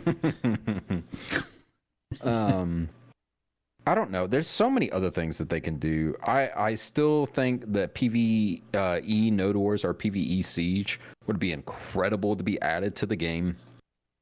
That would plug Jay in immediately. Like that right there would just... You could just remove Node Wars altogether and give us that, and I would be okay with that. I know a lot of players might get upset about that, but like, yeah, I don't care about them. I think that like, if you gave mass PvE to BDO, I think it really would just kill Node Wars basically, but I don't care because it would be such better content. I would rather plug in the 100,000 players that are currently playing that don't do Node Wars, to be honest. I enjoy my Node Wars, but if you gave me a PvE Node War and I could plug in with, you know, tens of thousands of other players to do stuff, that would be cool. I would love that kind of content. Okay. Like there's so many. There was one mechanic that I wanted to bring up that we haven't utilized in so long, and it was a mechanic involving renown. If you remember, it was Stop. okay. No Let me way. explain. No shot. Oh my No. God. It was- Jake of okay. 2023. Here we go. Go ahead, Jake. Hold on. Okay, let me explain. Okay, there was a mechanic in the regions and nodes called fame level, and that was mostly tied to renown, but renown's gone. Right, renown's gone, and so that fame level, if like for viewers out there, if you have BDO open right now, open your world map and then hover over the region, the fame level is still there. Like it's still a mechanic in the game. And then what if we could reuse the mechanic? I was thinking maybe we could utilize the fame and reputation system they had implemented a long time ago, right? Okay, And so again, what's it's just your tied to renown, but that was all gone. right? All right, And so what I was thinking of how go ahead. Yeah, no, go ahead. Before I rip you of up, how it could be how made would you- useful yes. again Yeah, okay, go ahead. is that like if you raise your reputation or fame, it would maybe make it easier to level up nodes, maybe unlock some knowledge or region specific quest lines, maybe even reduce contribution point investments for nodes for that region if your reputation was high. And then you could do this through various things like amity, questing, knowledge, maybe owning a node or region, and that would also raise your reputation. And so I was thinking we could start reusing those things again, you know, reuse and recycle to make it useful in today's BDO, you know? Yeah, I thought you were going in a PvP direction with that. So like, you like, Well, I mean, the whole time I'm waiting was- for the base to drop, No. you know? And then he's like, yeah, you can level up your contribution. I'm like, what? No. You can invest in I nodes was saying that easier? if I'm you like, what if the you owned like if you owned the region, it would raise your reputation with them, and that would be like the tie-in. That would be the integration, is so that you raise your reputation high enough so that when it becomes level 5, all of the nodes in there would just cost 1 CP, you know, and you would save CP because BDO is growing and growing and growing and growing, and we CP, and it's kind of hard to get CP nowadays. So that is actually a really good idea. Not that I'm surprised that Jay came up with a really good idea. I was just surprised that I didn't hear the word rock or golem anywhere in the idea. So that's actually an amazing idea. Let me iterate on your idea for a moment. What if I believe there were 5 levels to fame, if I'm remembering there was level 5. So what if level 1 through 4 was account bound, right? And as you progress through the, like maybe doing the MSQ for that zone is 1 level, okay? So now you have level 2. Grinding so many mobs would be, you know, level 3 or whatever. And then, you know, doing like a certain number of quest change in the zone, or, you know, amity with certain people or whatever, some combination of these things would get you level 4. But the only way you could actually ever reach level 5, it would be a temporary thing, and it would be if your guild owns the region. And then for that week, you have level 5. And that kind of ties in the already existing castle buff that exists. But also allows you to have that boost of like, oh, now I'm a level 5 fame region for the entire region. Like that is a perfect idea in my opinion, because then it ties in all your systems again. But then only the people that get to own the region, like actually profit from that. I liked Jay's idea because like then you have a reason for like this cross progression where like, okay, I want to level up all of my nodes. I'll say it. I'll just come out and say it. I want to level up all of my nodes in Odalita so that I can do rock golems more efficiently with better CP. Okay, Yes. right? Like that's just an example. Yes. You know what I mean? Or okay, I want to level up all of my nodes in Serendia or in Calpheon because there's so many nodes that I want to take in Calpheon, and now they all only cost 1 CP. Right? I think that would be a great way to like modify the CP system, allow people to have more workers, right? Yep. Like allow more resources to come in on the marketplace. I love it. Let's say you have level 5 region, it would also give you more yield on any of the nodes inside of that region too. Then you can tie in the node empire as well. So yeah, I maybe mean, like, you're wherever you're farming as well. Here you can integrate farming as well. If you have a region that's level 5, your crops just grow faster in that region as well. So there's so many ways to tie in the region fame, and I want them to bring that back. So Yeah, I forgot that was even a text box under the region thing, to be completely honest. oh, it doesn't work anymore, right? Yeah. yeah, it used to only It's work just with so renown, but yeah, renown's it's just gone, so old that I completely forgot It's about really it. old. Yeah, I Yeah. thought Jay was gonna be like, what if we had these? What if we had this system I that say it gave hard you things more sometimes, gear okay? for having a higher gear score? Never, So I thought- never, ever again. Never again. The dark days. when he was gonna suggest, when he was suggesting the like the region fame, what region fame used to be is it used to increase your stats, right? Like your AP and stuff. And I thought you were gonna suggest increasing your stats. What if we gave all of the veteran players in the game like 5 more sheet AP, and then none of the new players could profit off of it for the next 6 months? I thought that's the direction we were going in right there. Okay. I kind of want to talk about. Did you guys see the Valkyrie changes on the global labs? Yeah. Okay, so Yeah. Tiltus, you were a Valkyrie main. I was a Valkyrie main for like 6 months or so. That makes us both experts. Jay, do you know anything about Awakening Valkyrie? I do know that they were really good at one-shot spots because you just held 2 buttons. But from what I was told, you can't do that anymore with these changes. Yeah, no more. No. Yeah. Yeah. No go. The Valk train is gone. That's right. The Valk there was a lot train of is people gone. complaining in my chat about that, and I was like, if that's the reason why you don't want to play Valk anymore, maybe just Well, there's some pretty big PvE changes in here that are like just objectively buffs overall. And then there's like this new Hostiludium change that I'll be honest with you, or this Mortal Rush. I think that's Hostiludium. Change that Hostiludium goes like way further now, and is super armored the whole time. But like, honestly, there's all of these big PvE changes and everything in here. But if you scroll down, there's like this one line in here, in this ocean of information. It says stamina consumption changed from 100 to 200 for promptness. And it doesn't recover anymore. And it doesn't recover stamina while using the skill anymore. Yep. And I can't emphasize. So for people that don't know how Valkyrie works, promptness is a skill that allows you to get back into Awakening. It's your primary pre-Awakening to Awakening swap. It's also the reason that you see Valkyrie's noob jump all the time, because promptness is on the spacebar and you have to hit it really fast after the skill. If you wait too long, it actually noob jumps you a little bit. But promptness is kind of like your go-to. I'm instantly back at Awakening and casting skills from pre-Awakening skills. So you're always using promptness, probably like 2 or 3 times in a combo. Changing it from, do you feel that's a little heavy-handed there, Tiltus? Or do you feel like these are all just still buffs and that's just kind of a, whatever? So the reason promptness is getting gutted is because space right mouse button, because of what Jay said earlier. Promptness is the skill that you use for the Valk train. That's what you use to hold down 2 buttons and run around the map. So I can see why they're changing it. The problem is that I was never a good pre-awakened Valk like I was a good pre-awakened DK. So I didn't touch pre-awakened much as Valk. There was a couple of movement skills that I would use, and obviously Celestial Spear. You never used like Sharp Light and Counter and just counter, forward guard, counter is a good skill, and occasionally on 1v1s you would use Shield Throw as well. But like most of the time in PvP, you spend a bulk of your time in Awakened, especially if you've got good super armor rotations. Or you take, the super armor on, I can't think of the name of the skill, the stab the ground, the 3 stab. I can't think of the name of the skill right now. Yeah, I like the pokey stab down LMB. Yeah. So you have 2. You've got one that's a big stab, and then you've got one that's a 3 stab, but you could add super armor to the 3 stab, so you would have just this infinite super armor rotation on Valk where you could basically never get hit.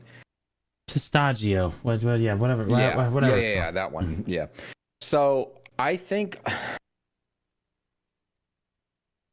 all around the board, I'm really excited about the movement change to get a mega dash, because movement was one of the harder things to do on Valk, and I hated it so much because it required a lot of button presses to be good at it, and I just was not a fan of that.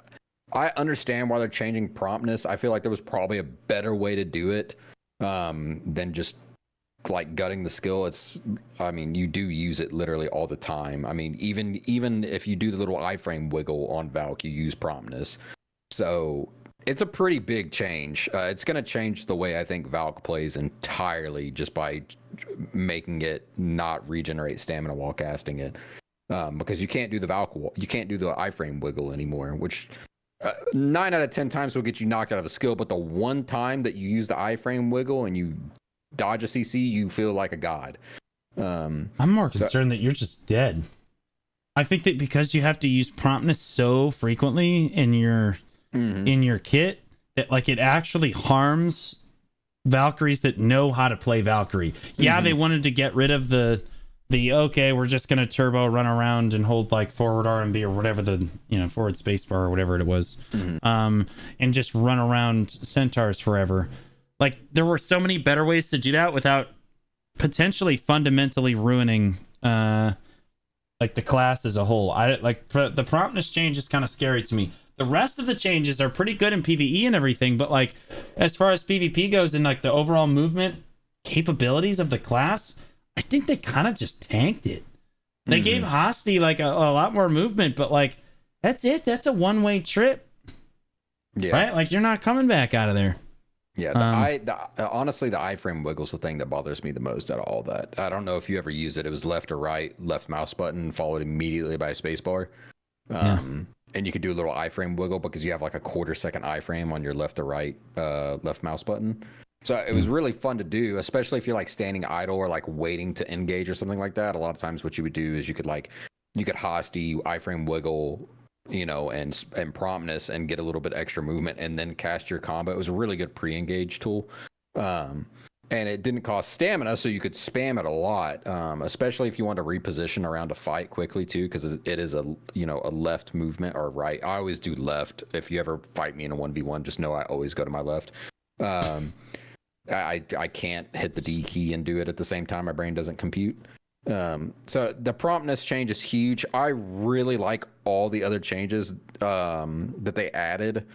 It's just damage up basically across the board. PvE is going to be really good with all your awakened skills now. So like I'm a big fan of that. It allows Valk to probably get into upper end spots a lot easier, because that was one of the big things with Valk is like you could do upper end spots, but you had to do a lot of work to kill mobs at upper end spots. That's why it was the train, go run around centaurs class.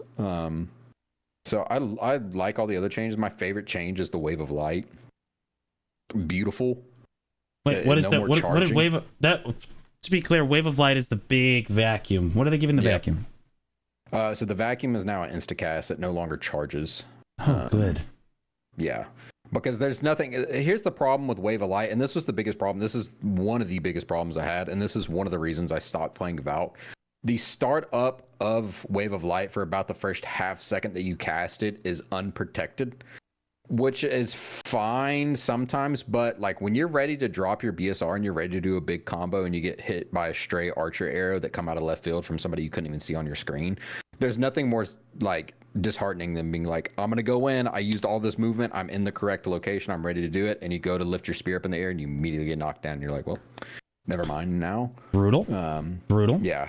It's great when your shot caller goes, Tiltus, go 100%, and you're like, okay, here I go, and then you run in there, definitely and in there. on your back. You're laying on your back. Yeah, it's definitely me, Dad. I'm in there. Don't worry about it. Yup. All right, did you guys see the wizard changes too?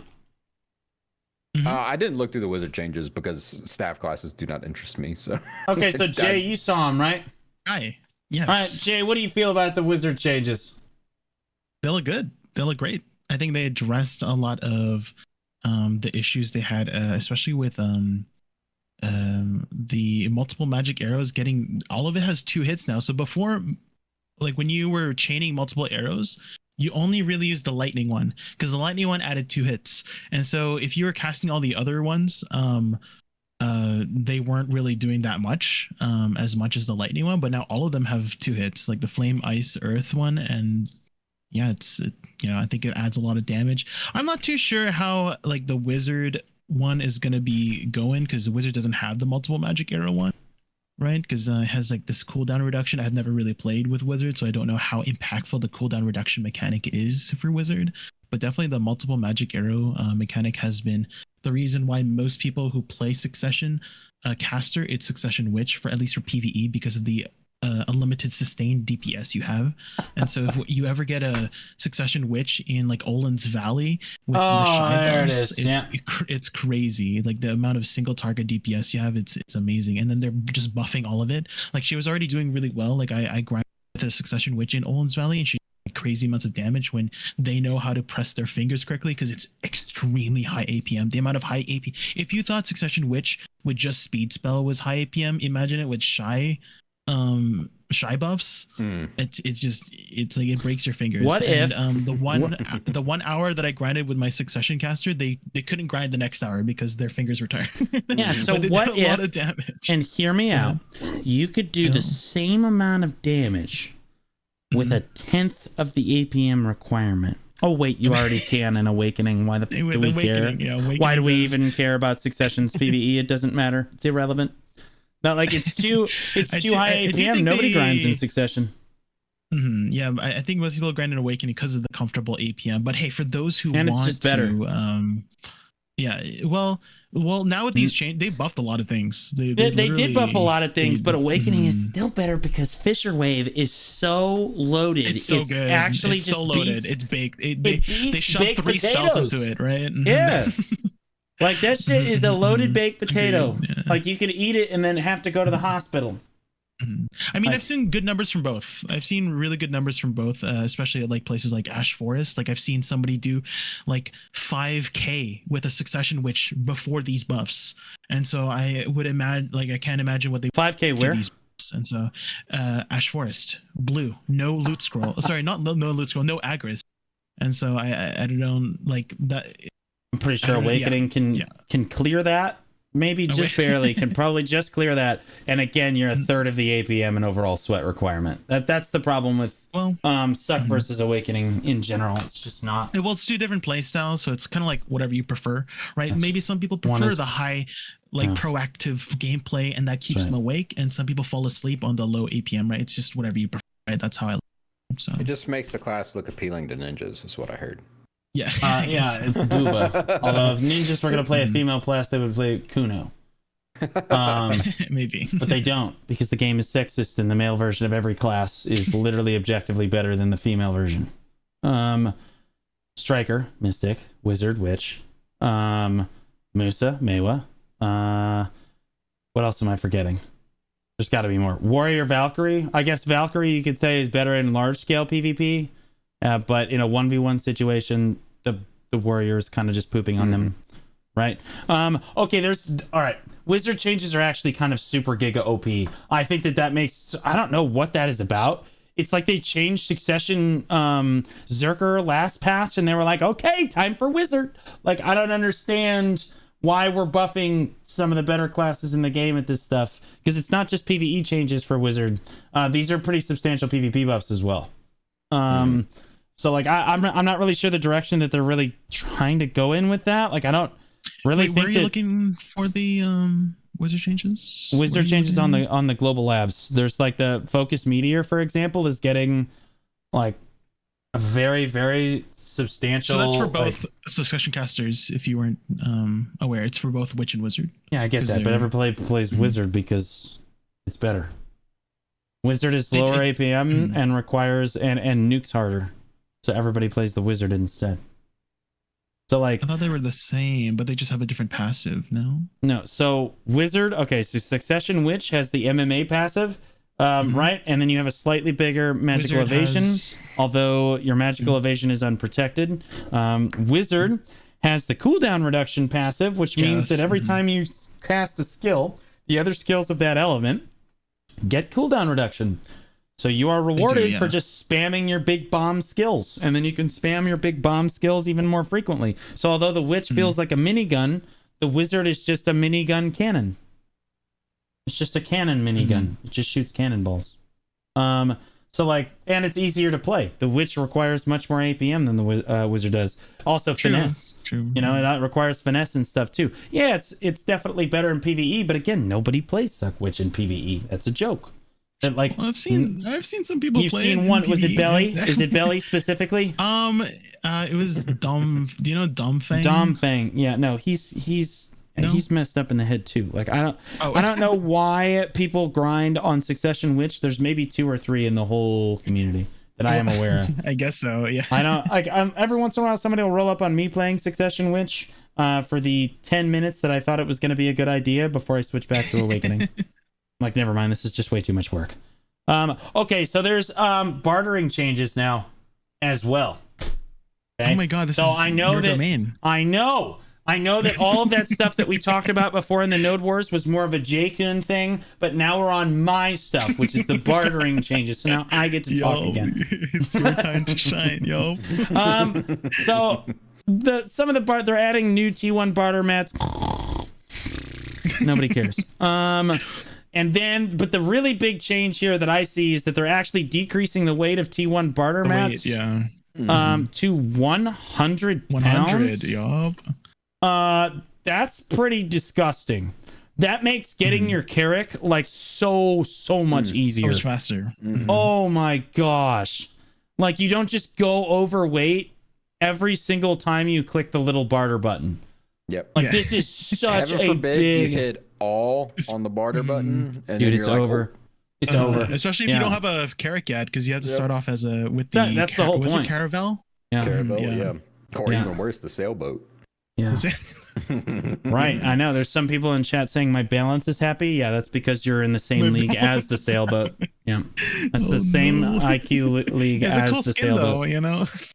It does have a cool skin, so you can buy the you can make this useless boat for 2.5 months, and then you can spend $60 and it can look cool but still be useless. Or you could make a useful boat, not get made fun of by the entire community, and then spend that same $60 on a boat skin that was even better for an actually good boat. But I digress. But like these T1 barter changes, as someone with an advance with like 26,000 weight on it, I'm basically I'm just gonna do one round of T1 barters one time, and then I'm good for the next like 6 months. I'm good to go. Because like I can just fill the whole boat up, no big deal.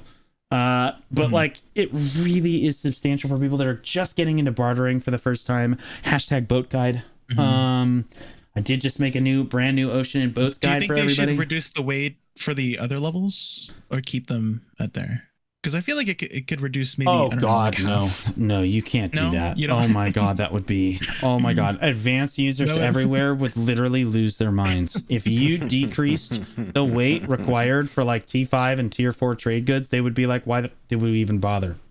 Right now, Advanced is objectively the best boat. You know why? Because they came out with the Panok Sun, and they were like, this is going to be a combat boat with super fast rechargeability and infinite sailor slots. And the Advanced users are like, because the Valor, everybody that built a Valor and a Volante is like, what the hell? You know what I mean? Like their boats are just way less useful now, but the Advanced still has a super useful thing. I will say that changing the other barter mat, this strictly helps people get into bartering because T1 barter mats will be easier. Like it'll be easier to wrap your head around. Never mind the fact that there's like 100 million items that you have to like know what they do and like figure out how to get through. But again, everything Ocean and Boats guide. Like, yeah, this just makes it way easier, but they can't change any of the other ones because if they did, it would offset the balance of the 4 Carracks. But yeah, are there any other the 3 yeah, go ahead. Carracks and then the one that nobody talks about? Yeah, no, you can build an Advance, a Valor, a Volante, and a Mistake. Those are the 4 boats. Has it been long enough for somebody to have crafted the Panoxon already? Not quite, I don't think. I think we're like 2 or 3 weeks out still, technically, if you were doing your weeklies every week. And I was on it for like most of the time, and then school and cross country started, and I was like, oh, yeah, no. I even have an alt that's out there to do it. I just can't. There's just no way. I can't get What do there. you have to do again for that? Don't you just have to kill some pirates or something? Yeah, you basically just have to sail out, kill some pirate ships, and sail back. It's really easy. It's a joke. I just don't have all the time in the world. It's just like the T10 weekly. Oh, I'm so sorry. I already have a T10. I can't be fucked. Did you see they're adding a Dream Horse armor to the game, like a specific T9? I T10 saw that armor? they added a new Did you see that? $60 requirement to play the game. Wait, what? Oh, Yeah, like you guys saw this, right? Tiltus, did you see this? No, I didn't. Wait, see which it. one? Can you link it? The Yeah, horse. link me. Yeah, there's brand new horse outfits. Horse armor. Oh yeah, there. I Let me see if I can grab the clip of it. Dang it, I have to scroll up. There it is. I'll put it in chat yeah, grab it as for me. well. Here we go. Yeah, so there's this brand new T9 horse armor. How much do you think this stuff's gonna be? Maybe the same price as the other horse armor. That's my guess. So like 2,000 pearls, maybe. We'll see. Jay. So How much much Is Jay. the, how much is Am the I being carrot skins The again? carrot They're skins are 60, 60, right? $65. Yeah. Mm-hmm. Mm-hmm. I think Yeah. I know what price these things are going to be. Yeah. Because they're gonna have special animations and stuff. So we're just gonna jack this up to. The Doom one looks. I think it's gonna be. good. I think it's T10 gonna be Dene 30 animation. bucks. Did you see that one with all floating around? That looks pretty cool. I think it's gonna be $30 a skin. So you're looking Really? at $90 in the hole off the top, boys. Because I have one of every. I have one of every dream horse. Too. We'll Like, sell it in a pack, and so we'll save money, right? copium. That's Copium. That's right. They'll just sell it as a 3-pack and we'll just rip the band-aid right off. Oh my god. He speaks They whale do with look me. really good. They did a good job with them. Yeah. Yeah, I mean they looked honestly I felt that there was kind of basic. I felt like it could have been better unless there's some sort of animation that I'm not seeing. That Right? seemed like at least the T10 Dene one had a really cool water animation that the original one does not. With the water Oh. floating upwards, if you see. So wait, it has a different animation if you're sitting on a T9 or a T10? Hold up. Yeah, I think Hold so. up. Yeah. Hold up. Yeah, everybody watched. Like if you go to 19 seconds, if you go to 19 seconds, the T10 Dene has like these water floating up, and I think that's only from the armor because that doesn't usually have it without the armor. Well, I guess this looks like it has snow too. Actually, looking at it. well, yeah, that one. Well, no, that's the T10 It's always had Veggie. snow. That's the Oh, T10 Veggie. Yeah, I have the cooler one. I like honestly the T10, the white Peggy for the T10 has really cool effects. I don't deny it at all. But I will say the hooves, they fuck with me. I like they're too skinny, and they make the horse look all dainty. And so I went with the black and the red one because it's definitely a little bit. The word I'm going to use is thick, but I promise I'm not checking out my horse. Like, I don't know if they showed the armor for the black and red one. Maybe it's the same one that the white one's using. I don't know. It probably is because they didn't show the black and red Peggy in this video. yeah, I don't know, but I'm going to be buying all three probably when they come out. So we're just. I've already. Are you going for the other conceded two? Yeah, I mean, like I have to do a T10 attempt one of these days. The problem is none of my streams actually require me to play the game at all. So at some point I do have to like, I don't know, flip the game up on my monitor and do the attempt. But like, yeah, I mean, I am casually going for it. If I happen to get carried on the unicorn, then yeah, I'll go pretty hard for the Doom because then I get the little stable feature because that's juiced. Yeah. I just got the I just finished my Krogdalo gear or my last set of Krogdalo gear, so I have all 3 sets now. Oh sheesh. Yeah, Okay. which is pretty sweet. So now I can pop the Earth one that no one ever has, even though it's bad, so that we can all have the Earth one all the time. Okay, so the last thing I kind of want to talk about, since we only have like 10 minutes or so left here, are the current patch changes. Now, the patch notes are not out, and we're getting a different patch than SEA is this week, it looks like. It sounded like SEA is getting the node, or the, you said they're getting the Guild War changes, Tiltus? That's what somebody in chat said that was from SEA. So I would enjoy that. Website's still under I maintenance. did see that on Reddit earlier today too. Yeah, they're getting crossplay though. Are you sure it's not crossplay? Because crossplay is different. They're able to play with the region next to them now, essentially, and they're gonna like fight each other, which is gonna be pretty cool. I'm actually curious to see if they pull anyone into the studio that knows anything about Siege to actually shoutcast the event, because like typically they publicize those events, right? Like the EU one was like super publicized, but like they had CMs sitting on the desk that really just didn't know a whole lot about Siege. They're like, oh look, they're doing the things, they're killing each other. Look at them go. I'm looking forward to broadcasting the event myself, to be honest with you. It's free real estate for me.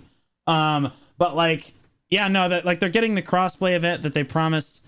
Okay, so Thailand SEA crossplay changed the Guild War system, reduced server, more wait time, karma now shared between family. Okay, yeah, I don't see anything about this. So there is Guild War system reduced. I don't know if that is that is change the Guild War system, comma, reduce server move, wait time, comma, karma now shared by family, comma. Punctuation is so important in the English language, and you have to understand that some people, they just type this entire sentence and they don't realize that's probably copy pasted from somewhere. The people that are reading had formatting it, and wherever that guy posted it, and then he was like, when he posted it in Twitch chat, it was like, oh, this is not the way it was supposed to look. Yeah, they don't realize that the person reading it hasn't been able to copy pasted. Yep, exactly. Yeah, the people that are like reading it are like passing out because they haven't been able to like take a breath in like 2 paragraphs. They're reading it out. Yeah. But what we are for sure getting in North America is we're getting added the Blessing of the Morning buffs to the Black Shrine. What is that, Jay?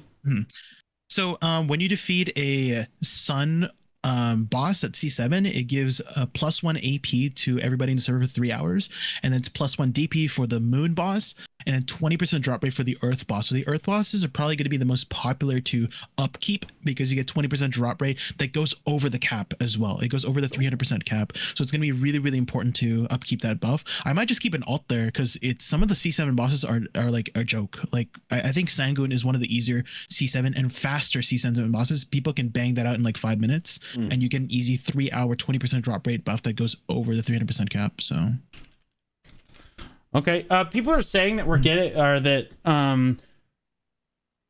the Cronstone changes this week. We are.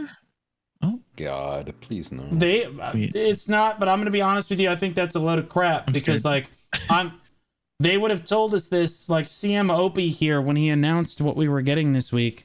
Would have said Cronstone changes smiley face or some dumb crap.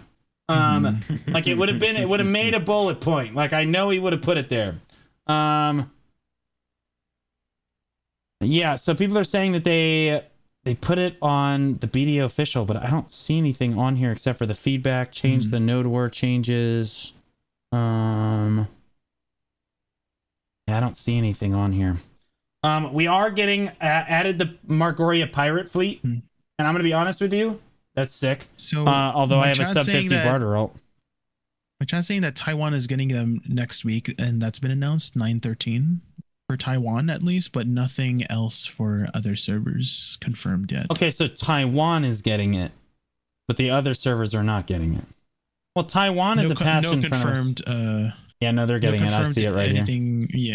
Yeah, I see it. So Taiwan is getting the Cronstone changes, but Taiwan is already still a patch. They're already a patch in front of us, I think. On the wait, hold up. How much are outfits on the marketplace right now? They're 840 million currently. Never mind. So Taiwan is literally going from 840 million million silver on the central market to 1.6 billion on the central market in one patch. And then they are also getting the Cronstone changes. Everyone, do not open your outfits. No one sell outfits. No one open your outfits. Do I cash out on vendor crons now or something? Or I'm glad I have a bunch of outfits I haven't opened in like forever. Yeah, so this is kind of a little rough. I don't like that they're implementing this. I think this is really bad.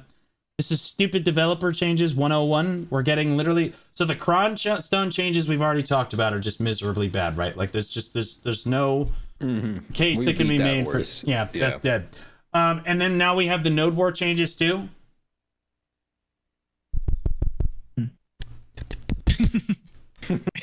Is this on? ASMR. Are they listening?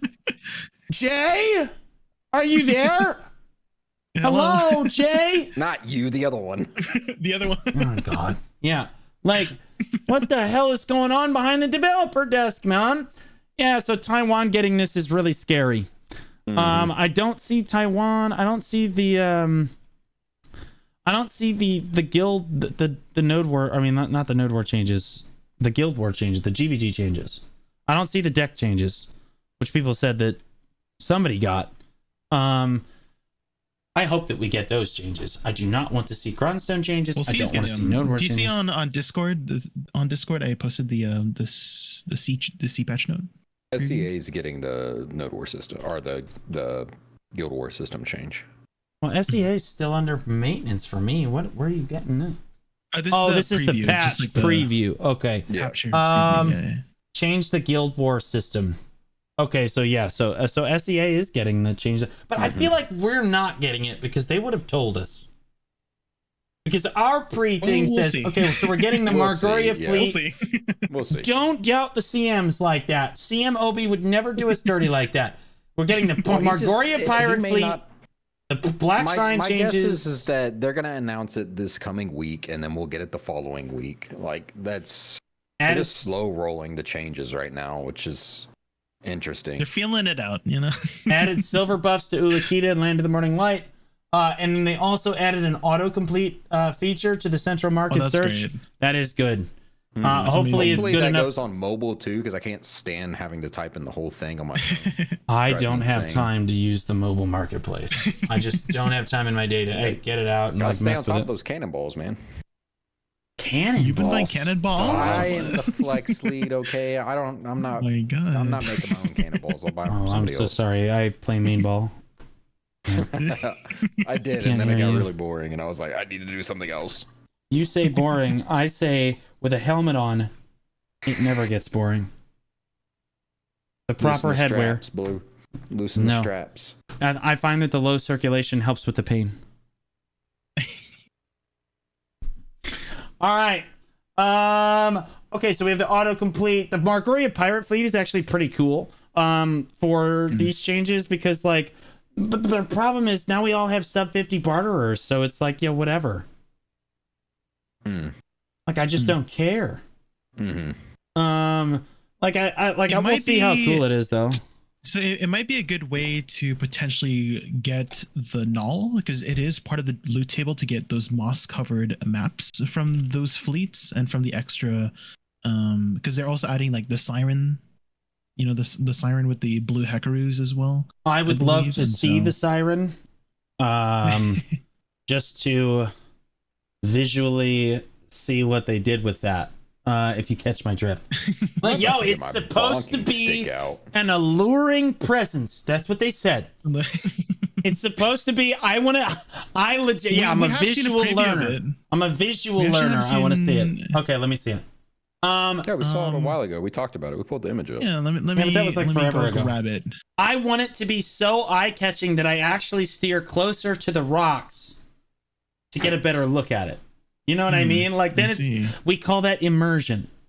Okay, because then it's real. Stop I it. think. Oh, here I found it. Here it is. It's the sea harpy, actually. There you go. Oh, Put it up that's on not what I wanted to see. Although they That's didn't not what say you- that they didn't say that we were actually getting the siren this batch. They just said the Margoria fleet.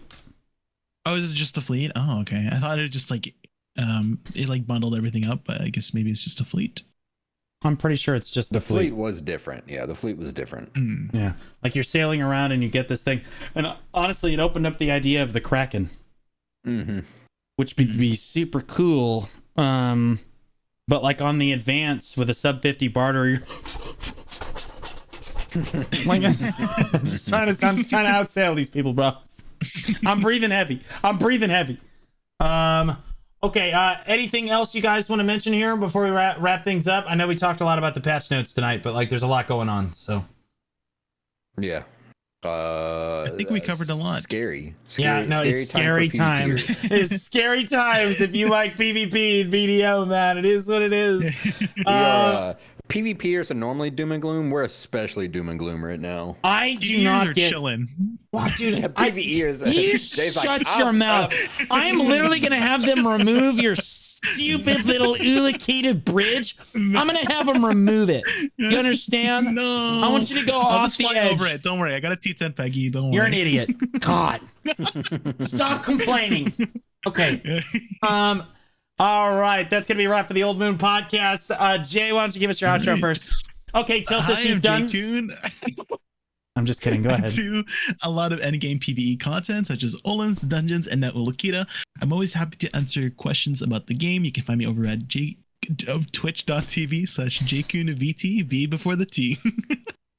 You like, so both your intro and your outro, they were almost perfect, and then there was always like one little section where you're like, You can't handle it. So, your intro was Miserable. so good for like the first half of the sentence, and then you hit the middle and you were like, Professional. Professional. We're not even going to I'm a talk about what happened professional, at the don't beginning worry. of the podcast, Blue. Relax. For like the Hey, last 4 no, weeks. I don't know in what you're fact. talking How about. many times have we done the bird flap? Like the Yeah, beginning of the I don't know what you're podcast? talking about. That was cut out in post. Nobody even knows that happened. The live viewers Neither know. did this conversation. Tiltus, go ahead. Show them how it's done. Hello, I am Tiltus TV. I am the flex lead / shot caller for Solace. I am the DK main that has been playing for 6 years through all of the Dark Ages. If you want to see some a decent level, DK gameplay, you come hang out with me. I do Node Wars 3 days a week. Yeah, I'm the PvP dude. You're the beat, really? I'm literally. That's fine. You do all your videos. You do Monday Fun Days. Like you get to have fun with Oh PvP. yeah, there's no I'm PvP the in Fun Day sweaty Monday. one. That's absolutely right. It's just a Node War VOD review. Oh, shit. Node yeah. War VOD review. It is a Node So what it War really review. is, it's roasting you for not having Krogdala horse gear. That's what it My actually dude, is. you are literally driving a Pegasus around with a +2 green saddle, no horse old, parting, man. and nothing else. You're literally driving a Ferrari with like wooden wheels, like blocks. Okay, yeah. That set aside. And I am Blue Squadron. We're always doing super fun stuff on this channel. We have a YouTube that we post on every single day. There is new content being posted to that YouTube channel. Super fun reactions, siege content, shot calling content, patch note rundowns, podcast stuff, Fun Day Mondays, large scale PvP guides, boat guides, all kinds of stuff. So make sure you guys subscribe on the YouTube and check that out every day if you're looking for BDO content that's just going to make you laugh. Make sure you jump in on the Discord so that you always know when I'm going to be going live. Make sure you guys catch us. If you guys miss the podcast live and you want to listen to it on the way to work, you can either catch it on my YouTube, JKoonVT, V before the T's YouTube. You see how I did that, Jay? It's Yup. nice and clean right off the tongue. Didn't He you usually stutter has over it, his. though? Didn't he say J twice? I did not, because this is happening in post, and this never happened. Do you understand? I can cut my mistakes out, but Jay is doomed. Jay has messed up I'm every here. time. All the live viewers are witnesses. all the Go comment under Jay and Blue's video and let them know that yeah. Blue's a So liar. you can catch the podcast at my YouTube, Jay's YouTube, or we are on Spotify, guys, and Apple Podcasts. So if you search for the Old Moon Podcast, you can listen to it on your way to work or while you're at work with your headphones in or whatever you're doing. It's meant to be BDO content that you can catch live anywhere that you are. From all of us here at the Old Moon Podcast, we wish you a great rest of your week, and we will catch you next time. See ya. Bye bye.